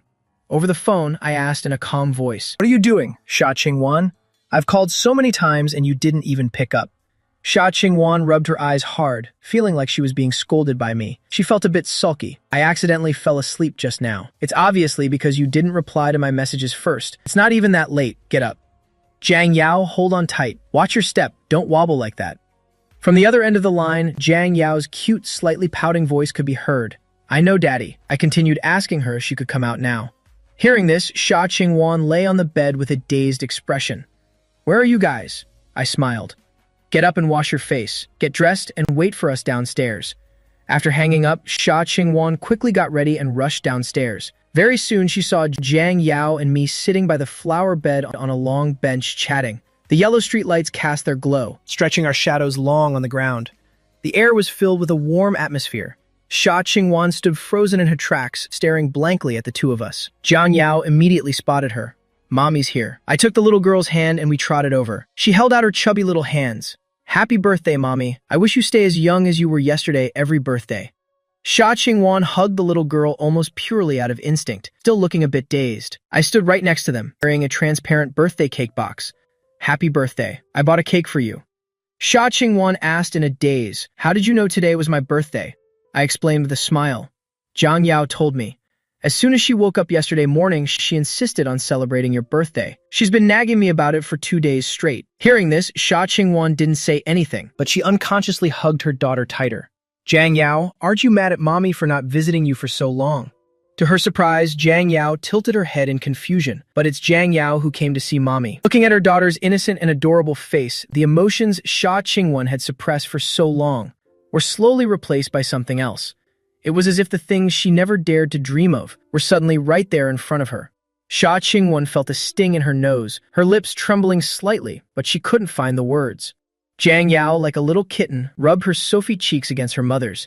She kissed her mother's cheek. We have to blow out the candles before eating cake. Then the little girl pulled a small bag from her pocket. Colorful candles. Daddy said Jiang Yao is like Doraemon, here to help Mommy and Daddy make their wishes come true. Sha Qingwan lowered her eyes, sniffled softly. Mommy will make a wish. Seeing this, I placed the cake box on the bench. Inside was a small, cute cake shaped like her favorite rabbit's head. It looked a bit childish and strange. 2 bright red strawberries served as eyes, and then a slice of carrot was the nose. Scribbled in cream on the cake was, Happy Birthday, Xia Qingwan. It looked like Jiang Yao's handwriting. Xia Qingwan couldn't take her eyes off the cake, her vision blurring. She stared at the cake without blinking, like a little girl who just received a brand new toy. A long time later, Xia Qingwan finally asked slowly, So you know how to bake cakes too? I denied it immediately. Don't talk nonsense. I don't know how. I bought this at a shop. Am a guy. Where would I get the patience to bake a cake? Then why did you use a carrot for the rabbit's nose? Because I couldn't find anything else. You just said you bought it at a shop. Xia Qingwan laughed. What shop would sell a cake this ugly? Suddenly, she really wished everything in front of her could be like a movie, slowed down frame by frame, so she could preserve every moment. Perhaps in the future, she would receive many more birthday cakes, but she would certainly never forget that on her 18th birthday, she received an incredibly ugly cake. I took the candles from Jiang Yao, helped her light them, and poked them into the cake. Under the dim streetlights, the candle flames flickered weakly, wavering as if they were about to go out. But it was enough to illuminate Jiang Yao and Xia Qingwan sitting in front of them, and me standing right there. Xia Qingwan suddenly felt a bit reluctant to cut it. She spoke softly, Jiang Haochen. Can I take a picture before making a wish? Of course I didn't refuse, letting her snap away. Finally, Xia Qingwan used her camera to capture the image of this unrefined cake, and carefully saved it in her secret photo album. She suddenly realized that in such a short time, her gallery was already full of memories. Jiang Yao tugged her mother's arm. Mommy, make your wish quickly. If the candles go out, it won't count. Xia Qingwan snapped back to reality, quickly closed her eyes, and prayed for something she never dared to think of before. I want to study hard to get into the university of my dreams, to live a life that truly belongs to me. I want to meet someone who loves me and find someone worthy of my love, to have a real home of my own. When she opened her eyes again, Jiang Yao had puffed out her cheeks and blew out the candles for her mother. She patted her chest. Phew, that was close. They were almost about to go out on their own. A smile tugged at the corners of Xia Qingwan's lips. She ruffled her daughter's hair. Too moved for words. Mommy, let Jiang Yao cut the cake. Okay, Jiang Yao, be careful not to cut the bunny's eyes. A few minutes later, the two of them sat on the bench eating cake, heads down. Since I'm not a fan of sweets, I took the carrot slice and sat to the side, munching on it while watching them. Suddenly, I asked casually, what did you wish for just now? Tell me about it. Sha Qingwan instinctively turned to look at me. If I say it, it won't come true. Do you really think you're a kindergartner? Then I let out a tired yawn and blurted out, if you don't say the wish out loud, how can I help you make it come true? Sha Qingwan froze, unconsciously swallowing the piece of cake in her mouth. For some reason, the tips of her ears felt hot and her cheeks flushed a deep red. A moment later, she whispered back uncertainly, just now. What did you say? I also suddenly realized. Crunch. I took a bite of the carrot. I said if you don't say it out loud, then how can this Doraemon who came from the future help you make it a reality? Sha Qingwan let out a soft "oh," lowered her head, and quietly used her fork to cut a piece of cake and put it in her mouth. The sweet, creamy taste melted on her tongue. It seemed she didn't want to talk. I didn't press her further. I just sat back and watched Jiang Yao munching on her cake. After some time, her voice finally reached my ears. My wish is that for next year's birthday, I can still stand before a candle and make a wish just like now. After finally finishing the cake, Sha Qingwan suddenly remembered something. By the way, Jiang Haochen, do you plan on dating in college? I was surprised. Why are you asking that? Sha Qingwan bit her lip. You know Jiang Yao's appearance was an accident, but she really is our daughter. So until Jiang Yao is old enough to understand. I hope you don't find a girlfriend. I didn't say anything, just amusedly observing her expression. Sha Qingwan didn't look away either, looking straight into my eyes. Of course, I'm not trying to stop you from dating. I just hope you'll try not to hurt Jiang Yao. I nodded. That's a very valid point. I can accept that perspective. But before Sha Qingwan could breathe a sigh of relief, I suddenly changed my tone. But this puts me in a tough spot. Hearing this, Sha Qingwan immediately glared at me. A tough spot?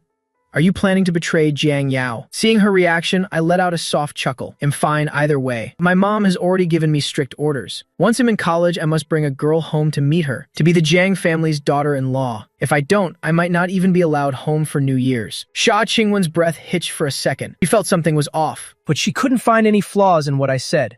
She could only slowly look away and fall into a silent retreat. But I wasn't going to let her off that easily. Miss Chabelle, say something. Help me out with a solution. Sha Qingwan was stifled with annoyance. After a long while, she spoke softly. Then, what should we do? Yeah, what should we do? Or maybe I said, scanning her from head to toe. My face was clearly full of schemes. Sha Qingwan's eyebrow twitched slightly. Maybe what? Finish your sentence. Ever since Jiang Yao appeared, this topic has always been very sensitive. But right now, it felt like something was about to be revealed. Sha Qingwan suddenly felt a bit panicked. It took a few minutes before a playful voice rang out. Maybe I should just bring Chen Hao home. Anyway, my mom has always suspected the two of us of being a couple. Sha Qingwan's face immediately turned icy. She obviously knew who Chen Hao was, but when she turned to look, she caught my meaningful gaze. What were you thinking just now? Only then did Sha Qingwan realize that I had been teasing her all along. Sha Qingwan pouted, her stubbornness flaring up. A wave of petulance washed over her. I wasn't thinking anything just now. Oh, really? Then why is your face so red? It's just the cold wind. And not blushing at all. I nodded. I guess not. Must have misseen. Sha Qingwan's face suddenly darkened. How can someone in this world be so annoying? She bit her lip and took a deep breath. Jiang Yao, tell mommy the truth.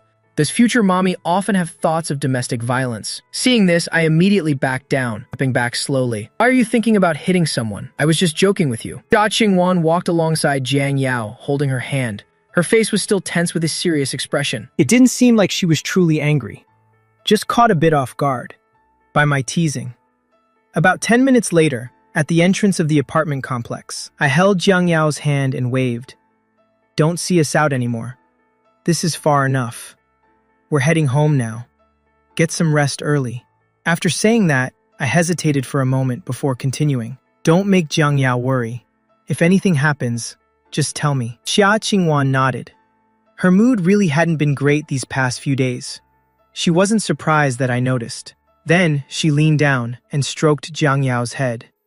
Be good at home and listen to Daddy, Jiang Yao. Be happy every day, sweetheart. Jiang Yao nodded vigorously, but she still sniffled with reluctance. Mommy, will you come home to play with me tomorrow? Plus, Daddy will miss you so much too. In the past, no matter how busy Daddy was with work, he would pick Mommy up and bring her home every day. Hearing these words, Sha Qingwan instinctively looked up. Meanwhile, my fingers typing on the phone clearly hesitated for a beat. However, I didn't say anything, acting as if nothing had happened. I continued replying to messages on WeChat. Jiang Dao's eyes gradually turned red. In good every day, so obedient, it's just. I miss mommy so much. I miss you every day. Jia Qingwan was heartbroken. She couldn't help but pinch her daughter's chubby cheeks. Jiang Yao, be good. Don't cry. I promise. Mommy will definitely come home tomorrow. It was 9 p.m. when we got home. I helped Jiang Yao get cleaned up and then put her to bed. She must have been tired because she fell into a deep sleep as soon as she hugged her pillow. Seeing this, I took my laptop and left the room. I planned to go online to find some work. After all, I couldn't just keep asking my mom for money every day. Fortunately, I've been around computers since I was little, so helping those clueless college students was quite easy for me. 3 hours later, looking at the 1,000 yuan that had just been transferred to my account, I let out a satisfied smile. Nowadays, young wolf pup students like him are everywhere. With this kind of income, supporting Jiang Yao alone shouldn't be a big problem. Early the next morning, it took me a full half hour to finish getting my pouting daughter ready and cleaned up. By the time Jiang Yao finished her steamed rice rolls, Jia Qingwan had just arrived. I raised an eyebrow in doubt. How were you able to come out today? My dad took my stepmother and stepsister back to their hometown. They won't be back until tomorrow. By the way, is there anything left in the fridge? I'll make something delicious for Jiang Yao for lunch. I thought for a moment. It seemed like there was nothing left in the house. We planned to go to the supermarket downstairs to buy some. I'll go with you. Let's take Jiang Yao too. Let's see what she likes to eat. 10 minutes later. Jiang Yao was skipping ahead happily. Daddy, Jiang Yao wants to eat potato chips. I gave her a doting smile and picked up a bag of potato chips to put in the cart, but Jia Qingwan quickly snatched it away. She looked tense. Why are you buying this for her? I hesitated for a moment, but Jiang Yao likes them. You buy it just because she likes it? It's not good for kids to eat too many snacks. They can easily become obese. Plus, it's unhealthy. Having said that, Jia Qingwan turned and put the bag of chips back on the shelf. Jiang Yao felt very slighted hearing that. But clearly, when mommy put on a serious face, she had a certain authority. So she pulled at my hem and started acting cute. Daddy, Jiang Yao wants them. Daddy is the best. As soon as she finished, Jia Qingwan walked over and gently pinched her cheek. Jiang Yao, don't act like a spoiled brat with daddy. With that, she led Jiang Yao by the hand and walked ahead. Jiang Haochen, just carry the bags. Let me decide what to buy. I stayed silent, but my mind was in a fierce struggle. So, after 2.5 seconds, I decisively grabbed a few bags of chips and threw them into the cart. Seeing Jia Qingwan's cold glare, I raised an eyebrow. I'm buying them for myself. And not Jiang Yao, do you plan on controlling me too? You like potato chips too? I shook my head. I don't. Jia Qingwan was so annoyed she laughed. She felt that I was being quite petty. It was as if I had some kind of obsession with the so-called family status, like I wanted to prove I was the head of the household. Thinking for a bit, Jia Qingwan explained patiently. When you eat them, Jiang Yao will definitely crave them. And since you dote on her so much, you'll surely give in when she acts cute. Seeing her say that, I gave a wicked smile and nodded. It's fine, I'll eat them right in front of Jiang Yao later. You'll see if I share even a single bite with her. Hearing that, Jiang Yao pouted, thinking daddy was just as mean as mommy.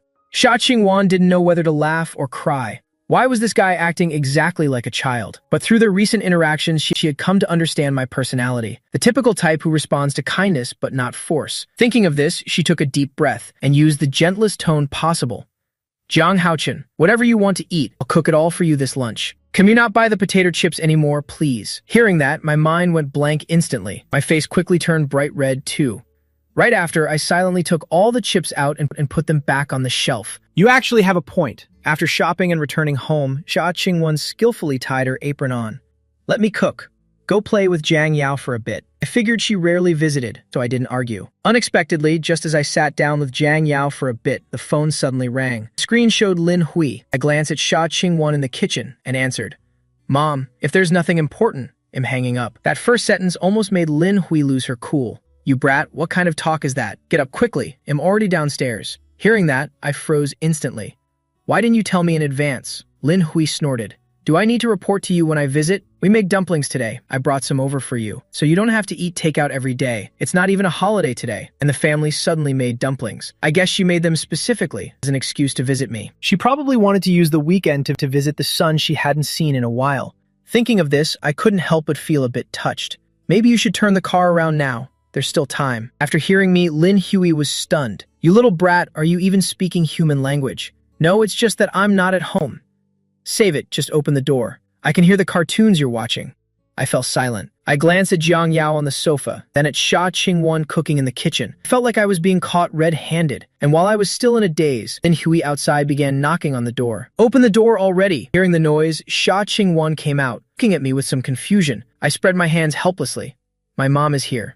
Hearing this, Xia Qingwan's expression finally changed. She looked down at her outfit. "So, what should we do now?" I answered honestly, "I don't know. Maybe just act natural. Say you're a classmate visiting." A few seconds later, Lin Hui walked in with a look of disdain, carrying a bag. "I've been waiting forever. Don't you know how to open the door for your old lady? Don't tell me you just woke up. What time is it? Were you up all night doing something shady?" My face instantly darkened upon hearing that. I didn't dare say anything else, quickly taking the bag of dumplings. Then I pushed Lin Hui's shoulders to turn her around. "All right, Mom, you should head back now. The dumplings look great." Lin Hui was actually a bit angry. "Hey, you rotten brat. Now you won't even let me into your house." I couldn't do anything at this point. Lin Hui changed into slippers and walked into the living room, grumbling. "At your age, and you're still watching cartoons." But before she could finish her sentence, she suddenly froze in place. She saw Xia Qingwan standing there at the kitchen door. She was wiping her hands on her apron, looking a bit shy. "Hello, ma'am." Lin Hui was dazed. She couldn't seem to understand why a beautiful girl looking like a housewife was appearing in her son's house. Even if Chen Hao had walked out of the kitchen, it would have made more sense to her. Lin Hui's gaze instinctively flickered behind Xia Qingwan. On the table was a full spread of dishes, and the house was filled with a rich aroma. While on the sofa, a very cute little girl was lying down, giggling as she watched cartoons. Lin Hui was even more bewildered. Did I time travel? Why does this scene look like a family of three? Seeing this, I immediately interrupted. "Mom, she's greeting you." Lin Hui finally reacted and hurriedly said, "Hello, hello. But you two are." Xia Qingwan suddenly became a bit nervous. "I'm Jiang Haochen's classmate, and this is my younger sister. We're here visiting together." Lin Hui was skeptical, muttering to herself, "Classmate? What kind of classmate comes to this dog's den and even cooks for him?" Thinking for a moment, she looked at Xia Qingwan's delicate face, finally realizing, "Child, have I seen you somewhere before?" Standing nearby, I reminded her, "Oh, this is Xia Qingwan.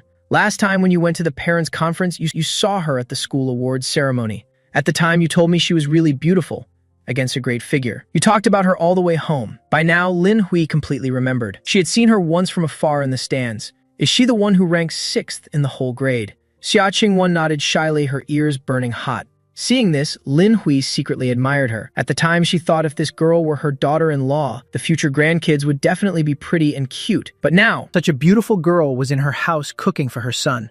wait, could these two be dating? At that thought, her expression immediately darkened. The college entrance exams are only 4 months away. Why are they wasting time like this now? With that, her tone suddenly became very stern. "How can you be friends with a person like this? Even after the exam, don't look for someone of this caliber." I immediately frowned. "Mom, how can you talk about her like that?" To my surprise, Lin Hui glared at me, looking at me with total disdain. "Can you go look in the bathroom mirror for a second? Who's talking about her?" "I'm talking about you." My face was blacker than a burnt pot. Is this still my lovely and kind-hearted mother?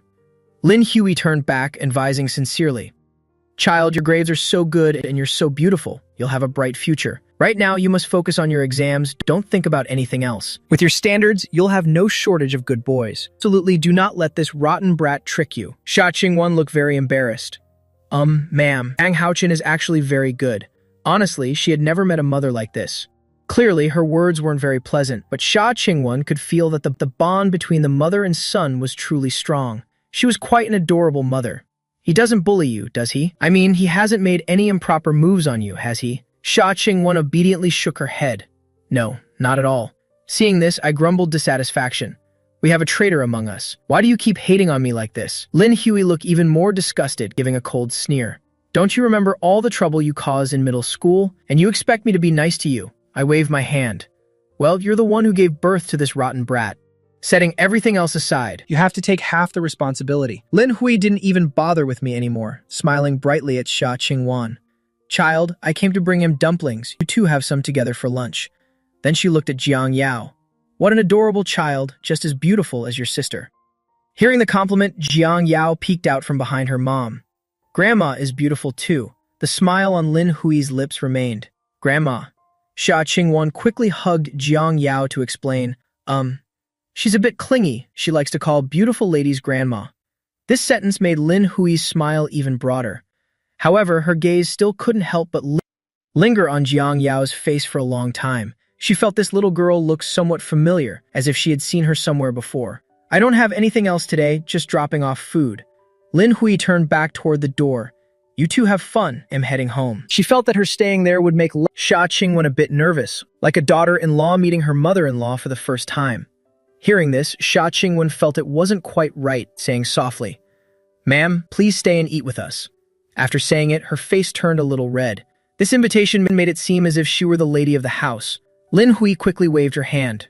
No, I already ate before coming here. At this point, Sha Qingwen couldn't say much else. She rested her hands on her apron, looking incredibly virtuous. I glanced at her and suddenly saw how much she looked like the Sha Qingwen in Jiang Yao's photograph. She was that gentle type of woman who at a glance makes people feel.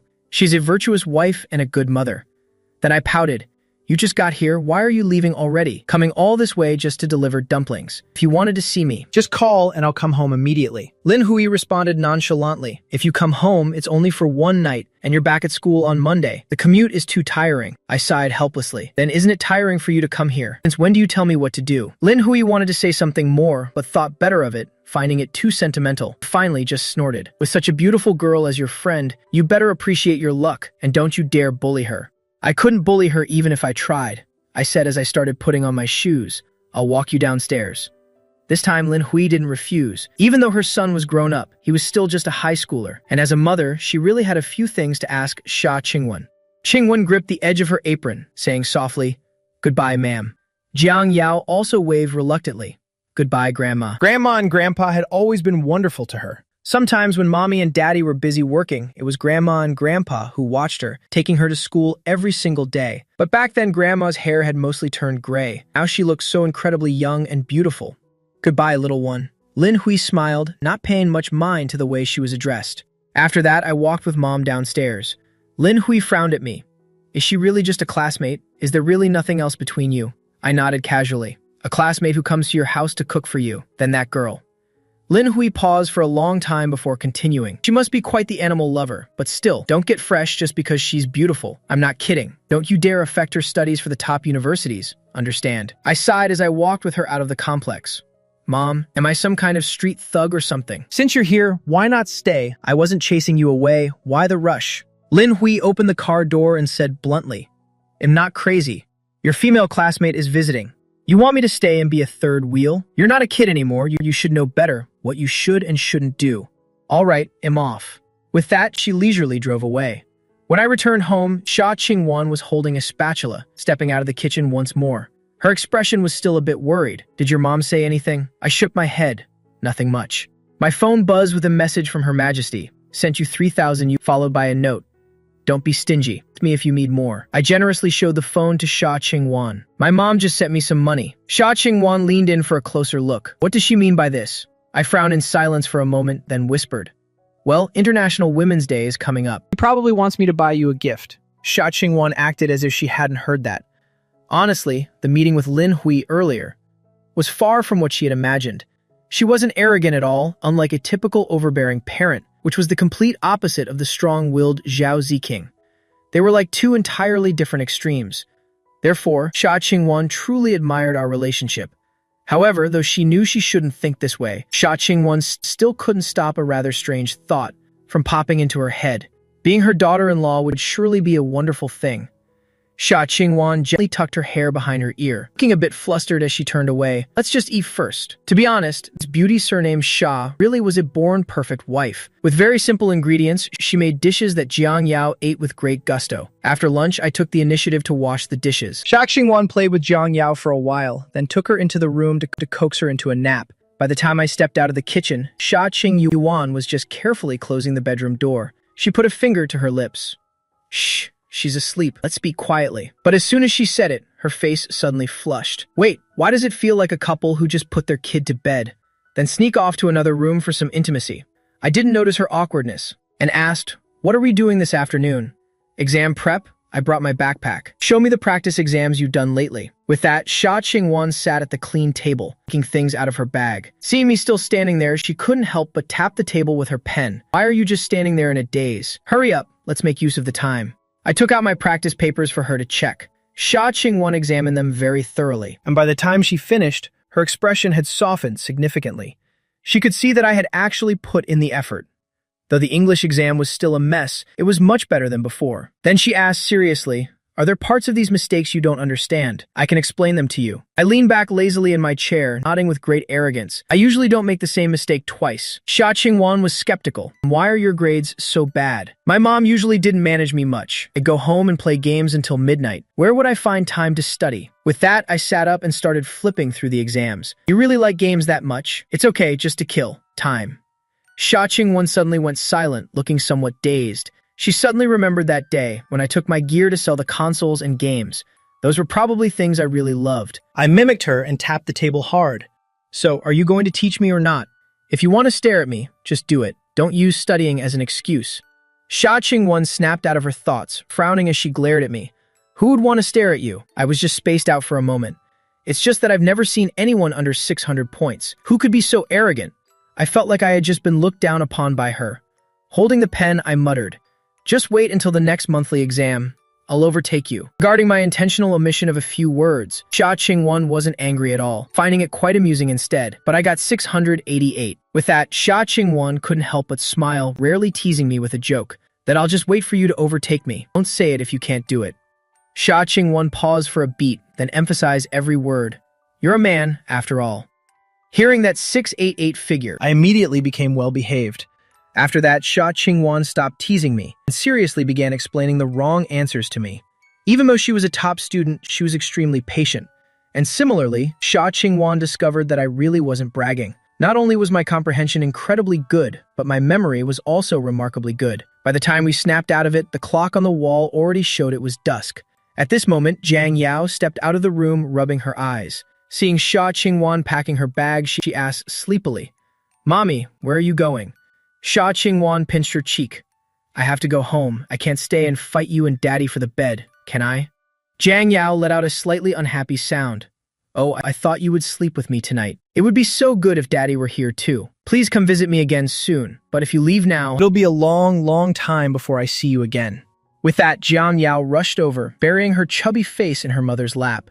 Besides, Jiang Yao likes being in mommy's arms best. Sha Qingwan bit her lip. It was clear her heart had softened. Thought of sleeping while holding a soft, sweet-smelling Jiang Yao would surely be very pleasant. And just yesterday, she had promised Jiang Yao that she would stay and keep her company. My stepmother and stepsister aren't home this week. Once they're back later, there probably won't be another chance like this. I was busy on my phone, but I couldn't help but look up at Jiang Yao. "Be good now. Jiang Yao wants to sleep with mommy. I'm a girl."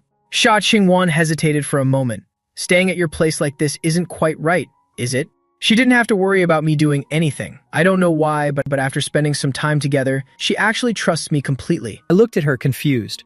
I felt like her tone wasn't very firm. It really isn't. Plus, I only have one bed. Hurry home now. If it gets any later, I'll have to walk you back. So tonight, Sha Qingwan bit her lip, looking at Jiang Yao in her arms. Jiang Yao, right on cue, pouting her little lips.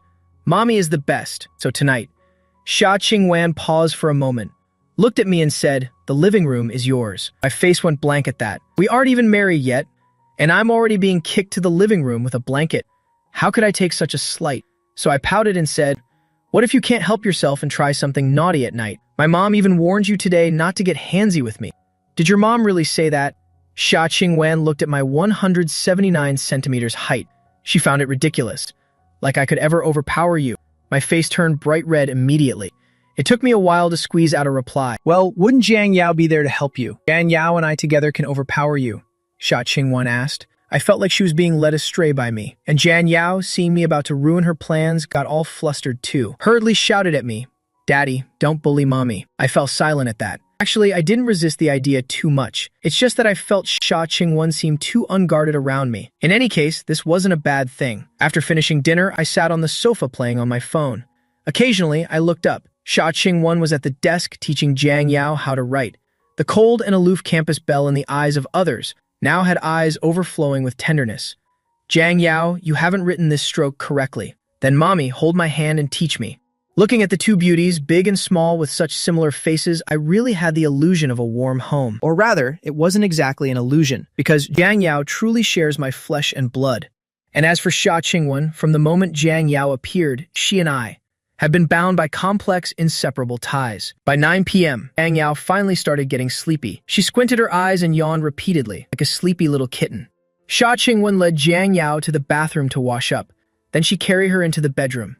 You could see that Jiang Yao was extremely happy, not just because mommy was willing to spend more time with her, but more importantly, this house had both daddy and mommy at the same time. To her, a home with both parents was a complete family. A few minutes later, Qingwen sat cross-legged on the bed. Jiang Yao curled up in her lap, sleepily pouting, "Mommy, you used to tell me every day stories about when you were with daddy. Why won't you tell me today?" Sha Qingwen gently replied, "Because those things haven't happened yet." "Then when will they happen?" Sha Qingwen pinched her daughter's cheek, remaining silent.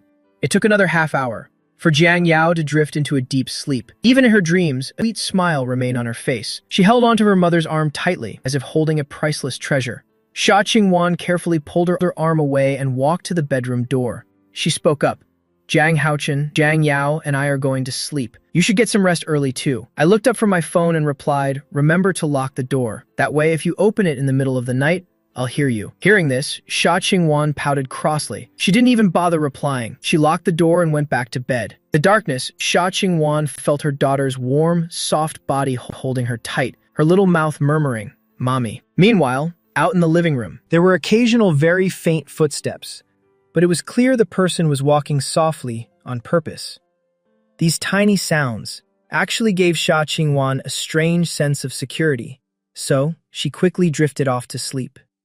By the time she woke up again, it was the middle of the night. Sha Qingwen felt her throat burning with thirst. She carefully moved Jiang Yao's hand aside and got up to go to the kitchen for some water. But to her surprise, I wasn't asleep yet. Instead, I was at the dining table, typing away on a keyboard. Hearing a sound, I turned and saw Sha Qingwen standing there, looking dazed. I gave her a knowing smile. "Maybe you should go back inside and wait a bit longer?" Hearing this, Sha Qingwen woke up a little more. "I'm just out here to get some water." I didn't tease her any further. I just nodded and said, "There's warm water in the thermos. Help yourself." A few minutes later, Sha Qingwen finished drinking and came over. She asked curiously, "Why aren't you in bed yet?" As she spoke, she leaned in to look at the computer screen. It was a black interface, with dense lines of code looking incredibly complex, not like something a high schooler at this age would be able to do. I didn't explain anything, just kept typing rapidly, my face showing a bit of fatigue. Sha Qingwen realized, "Are you working?" I replied lazily, "Not exactly. Just some simple freelance stuff. It's easy and pays fast. Jiang Yao starting school soon will be expensive." Sha Qingwen was stunned. The light from the computer screen reflected in her eyes, making them sting slightly. She looked a bit dazed. This was the first time she felt that the vast distance between two dimensions had truly vanished. Even though my face looked much younger, in that brief moment, she felt like I really resembled the middle-aged man in Jiang Yao's photo, to some degree. After snapping out of it, she immediately reached out and pressed down on my keyboard. "It's late. Go to sleep now." I smiled at her action. "In a bit, you go first." Sha Qingwen pursed her lips. "Jiang Yao is my daughter too. When she starts school, I'll help carry the burden of supporting the family. Whatever I owe you then, I'll definitely pay you back in full." I was slightly taken aback by that. Isn't supporting the family just about Jiang Yao? Do you mean you're going to support me too? I checked the time and realized it really was late. I turned off the computer, stood up and said, "All right, let's get some sleep. But hey, great beauty Sha, you better earn a lot of money. Jiang Yao already told me I'm going to be very expensive in the future. I'm afraid you won't be able to afford me." "Who said anything about supporting you?" As Sha Qingwen spoke, she suddenly realized her words were a bit problematic. She hurriedly tried to take them back, but after a long silence, she only managed to squeeze out, "Then you better learn more skills, like singing or dancing, otherwise I'm getting a bad deal." I burst out laughing. Nice dream, but I only sell my looks, not my skills. Sha Qingwen had no comeback for that. She hurriedly slipped back into the bedroom. I didn't mind. I washed up and lay down on the sofa to rest. Inside the room, Sha Qingwen held the soft little Jiang Yao. In the land of dreams, suddenly, a knocking sound reached her ears. "Daddy bought breakfast for you too. Hurry and wake Jiang Yao up. Didn't you say your family is coming back today? You should head back early, right?" Sha Qingwen didn't want to move at all, let alone reply. She hadn't slept very well after returning to the room. She only managed to catch some shut-eye near dawn. But after about 30 seconds, the knocking continued. Even Jiang Yao in her arms couldn't take it anymore. "Mommy, hurry and open the door." It's so noisy, too noisy. Xia Qingwan was also extremely irritated. Half awake and half asleep, a surge of irritation flared up. She coldly and quickly sat up in bed. After shooting me a look, she silently turned back around and dove under the covers. I was left stunned. No way, she's a grown girl. But how is she exactly like Jiang Yao in the morning? But this early in the morning, I didn't feel like dealing with her attitude. After a moment of silence, I went to the bedside and scooped Jiang Yao up. Good girl, time to wake up. Jiang Yao frowned. She pouted and murmured, Daddy, you're so annoying. Anyone not up by now is just a lazy person. A total waste of time. Of course, I wasn't saying this to Jiang Yao. As for who I was hinting at, the girl buried under the covers would surely get the hint. Xia Qingwan stayed under the covers for a bit, but she really couldn't take it anymore. She threw off the covers and sat up. Taking 2 deep breaths, she called out, Jiang Haochen. No wonder Jiang Yao gets mad at you every morning. You really are quite obnoxious. I replied a bit helplessly. Jiang Yao is at a growing age. How can she skip breakfast? It's not like I enjoy getting up early every day to buy food. Xia Qingwan truly couldn't find a way to argue with that. She could only get up and take Jiang Yao to the bathroom to wash up. As mother and daughter stood side by side in the mirror, they were as quiet as before. It wasn't until she brought her daughter to the dining table and saw the still warm milk and corn that Xia Qingwan suddenly realized the situation. She suddenly felt a bit guilty. I looked at her with a half smile. Don't act like nothing happened. You just snapped at me, and that made me unhappy. Xia Qingwan's ears burned. She lowered her eyes and whispered, I am sorry. I was half asleep when I woke up and didn't realize it was you. I pouted and said, forget it. So you know how to play the flip-flop game too. How about this? Xia Qingwan licked her slightly dry lips. Next time I wake up, just ignore me. Or you can just snap back at me. You actually want there to be a next time. I almost burst out laughing from annoyance. I told you, you and your daughter are cut from the same cloth. Am I some kind of puppy to you? Do I have to take a kick from you two every morning? Xia Qingwan felt extremely guilty. She really was in the wrong this time. She had clearly made a pinky promise to Jiang Yao yesterday. But as a mother, she was the one who couldn't follow through. Thinking of this, Xia Qingwan finally made up her mind and said tentatively, how about, you punish me the way you punished Jiang Yao this morning. Just pinch my cheek once. I promise I won't resist at all. Can we stop being mad at each other? This last sentence from Xia Qingwan carried a hint of a pout. Seeing this, my brain completely stalled. Was this still the cold campus belle I knew? Actually using such a soft voice and such a flattering tone to talk to me? Was she treating me like Jiang Yao to coax me? I sat there in silence for a while. Only after a long time did I push the 2 cups of freshly made oatmeal milk over. I made this for you too. Drink up. After finishing breakfast, Xia Qingwan put on her backpack and headed home. To her, this weekend had truly been productive. She had spent time with Jiang Yao and monitored my current academic progress. Once her family returned, she might not have this kind of freedom anymore. And throughout the following week, I decided to bury myself in my studies. After all, there wasn't much time left until the college entrance exam. It wasn't that I wanted to get a top-tier score, but ever since Jiang Yao appeared, everything about the future had truly changed, including the college choices for me and Xia Qingwan. So I hoped that when it came time to choose a university, my low grades wouldn't negatively affect her choices. This was perhaps a small matter of a man's self-esteem. That afternoon, Li Yuyu had just returned with her lunch and saw me sitting in the corner eating and reading a book. She couldn't help but exclaim, did something set you off lately? Before, you wouldn't study even if forced. Why are you suddenly starting to study English? I replied casually, isn't it because I'm in my rebellious phase? I just feel like studying English. When the teacher thinks I'm a hopeless case, studying then feels much more interesting. Li Yuyu rolled her eyes. Then she pulled out a small notebook and mimicked my posture. Yuyu, I've actually always wanted to ask you something. Back during the track selection, why didn't you choose the social sciences track? Li Yuyu said nothing. She just silently bowed her head to eat while reading. She knew very well that her reflexes in every aspect were a bit slow. If she had taken math, physics, and chemistry, she would have been torturing both herself and the teachers. Right then, Chen Hao's voice suddenly rang out. Why are you two hiding out here to eat? Took a glance and said nothing, because there was a girl standing right behind him. She had big, round eyes and looked very lively and cute. Chen Hao smiled at her and said, go look for them over there. I'm eating with my friends. The girl blinked and suggested eating together. Li Yuyu looked up at her briefly and quickly lowered her head again, as if everything happening had nothing to do with her. Right then, I spoke up. I know you. Chen Hao has been mentioning you to me every day lately. But hearing my words, Chen Hao was clearly a bit confused. The girl looked visibly surprised. Immediately after, the smile on her face grew even brighter. Really? Hao and I are actually just normal good friends? We met while he was playing basketball downstairs. I smiled and nodded, then continued. He said you're a very cute girl. Student Lin. Hearing this, the girl froze. My surname is I'm Shu Chen. I'm in grade. The atmosphere suddenly became awkward. I was silent for a bit and then said, I must have mistaken you for someone else. Chen Hao has seemingly never mentioned you. Li Yo-Yo, who was eating a boiled egg, almost choked to death upon hearing. She wanted to laugh but didn't dare. She could only her head to stifle her laughter, her face turning red. Finally, the girl had no face left to stay. She carried her tray off to find her own classmates. I looked at Chen Hao casually. Stop leading people on like that. Chen Hao leaned back leisurely in his chair. Why do you say I am leading them on? I just went to that class to find some guys to play basketball. She's the one who ran over to ask for my WeChat. You look like you were enjoying it quite a bit, though. Hearing this, Li Yu immediately mocked him. Then stop loitering in front of us. With the way you change girls every 2 weeks like changing clothes. It might be free, but we don't have time to remember all those faces. Chen Hao pouted. Since we were kids, only you've dared to speak to me in that tone. But since you're so fierce, how are you ever going to get married when you grow up? Don't end up being 30 and still unwanted, crying yourself to sleep alone at home. You didn't even bother replying to him. She turned away and started cleaning up the table.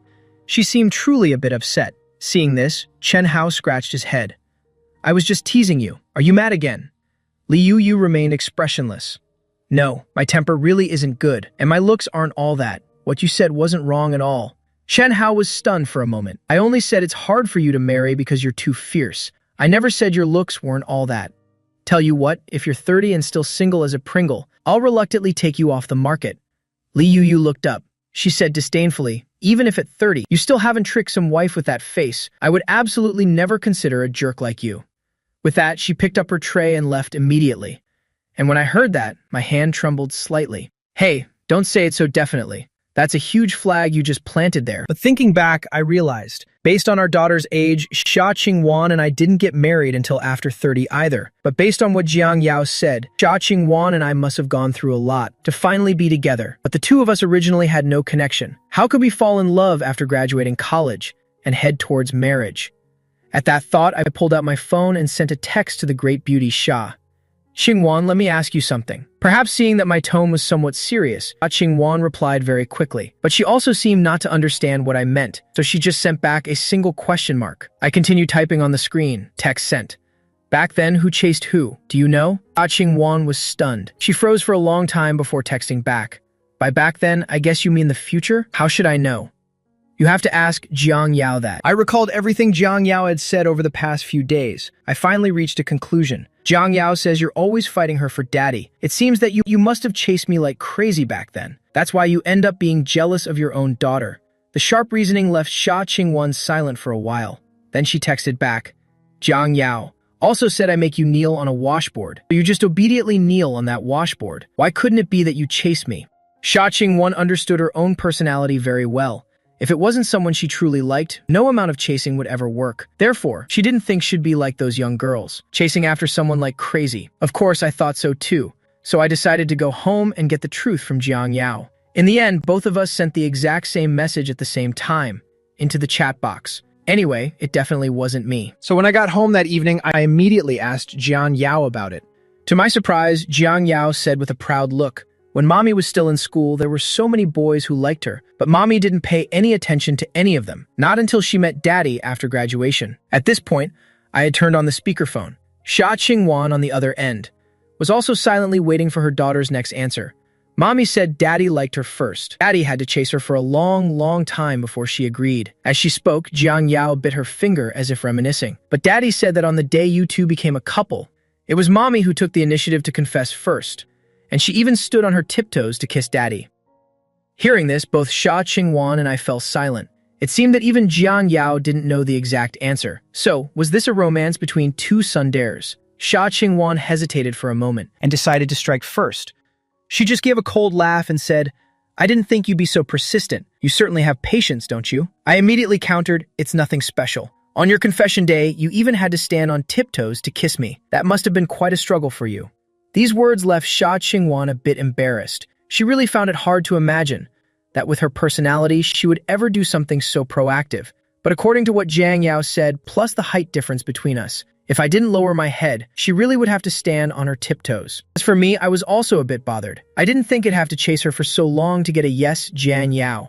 Are you sure about that? Do I look like a wolf being smacked away by a frying pan? Of course, I didn't think Jiang Yao was lying. Perhaps both of us just don't know yet what we would look like when we're truly and deeply in love with someone.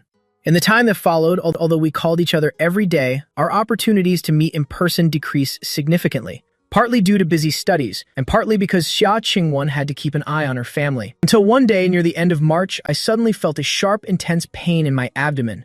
My whole body felt sluggish and dizzy. I was in a terrible state, scared to the point that Shen Hao and Li Yu immediately rushed me to the hospital.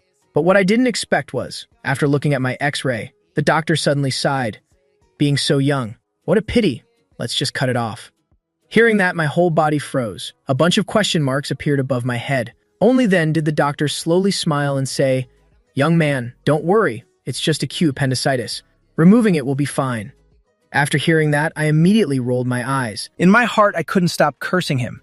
But luckily, we came in just in time. It's not a major issue. The surgery will only take about an hour, plus a few days of rest. Watch your diet a bit and you'll basically be fine. Only then did Li Yu breathe a sigh of relief. You really scared me to death just now. I'll go pay the fees first. Shen Hao called Jiang Haochen's aunt. As for when Xia Qingwan found out about this, it was already the next day, thinking it wasn't a big deal. I hadn't told her. It was Jiang Yao. She sobbed on the phone, telling her that daddy had fallen ill. Because Jiang Yao kept sobbing and couldn't speak clearly, Xia Qingwan's heart instantly tightened as well. It felt like even breathing became difficult, because she had gone through her mother's tragedy. She was extremely sensitive to hospitals and illnesses.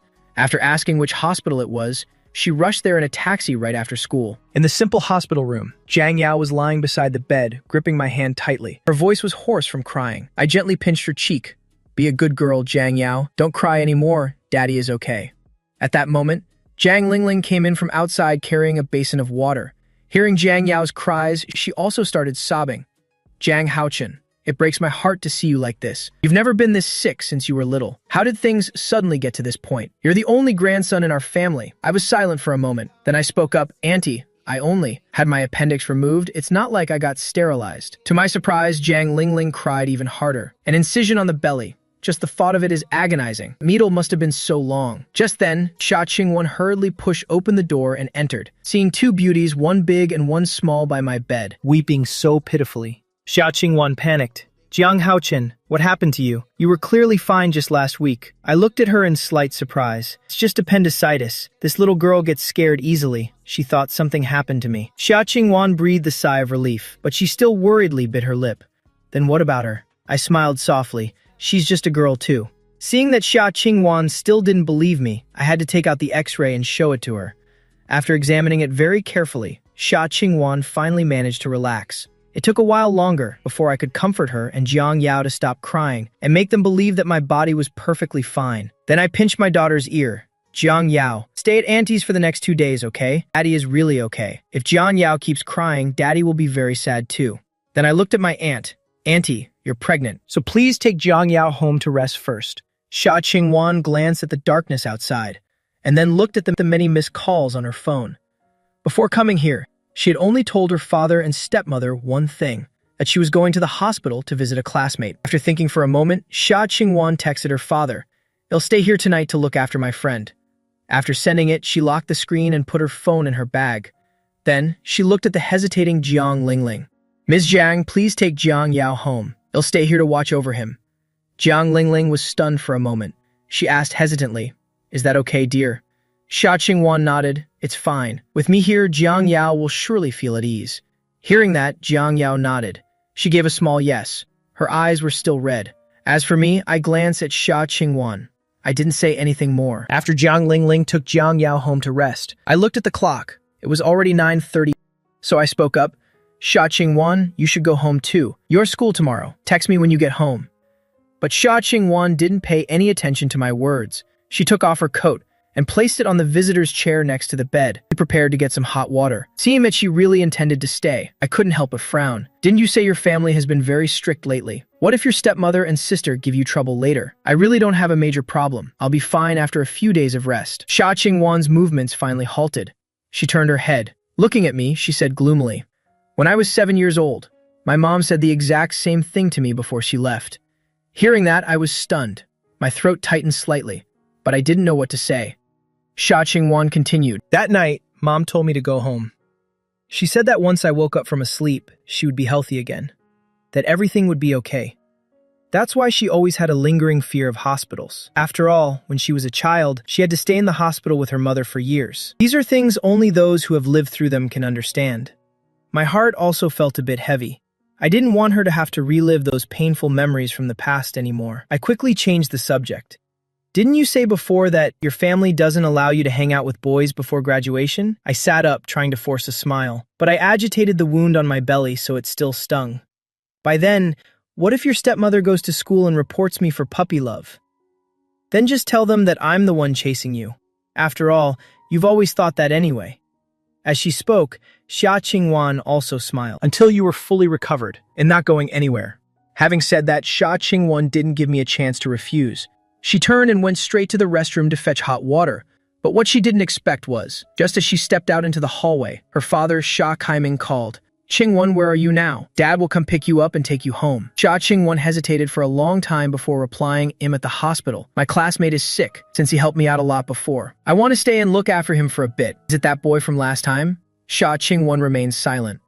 Seeing this, Xia Kaiming patiently advised, "But this isn't something a student should be doing. He has his own family. There will be people to take care of him. You're just a high school student right now. The most important thing is..." Xia Qingwan interrupted, "Is it studying? But Dad, there are only a few months left until I graduate. By then, what will truly be the most important thing to me?"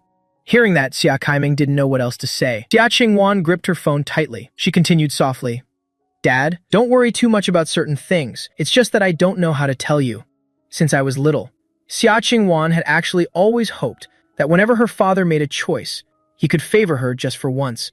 But since he brought Auntie Xiao to live together with them till Xia Qiang was born, and even until now, that has never happened. That's why, regarding Jiang Yao, Xia Qingwan had never told him. She didn't even know how to begin the conversation. Half an hour later, the call finally came to an end. Xia Kaiming didn't know what else to say to his daughter. Every time he opened his mouth, it was always the same few words like, "At this age, you should focus all your mind on your studies." Both of them sadly realized that, without knowing when it started.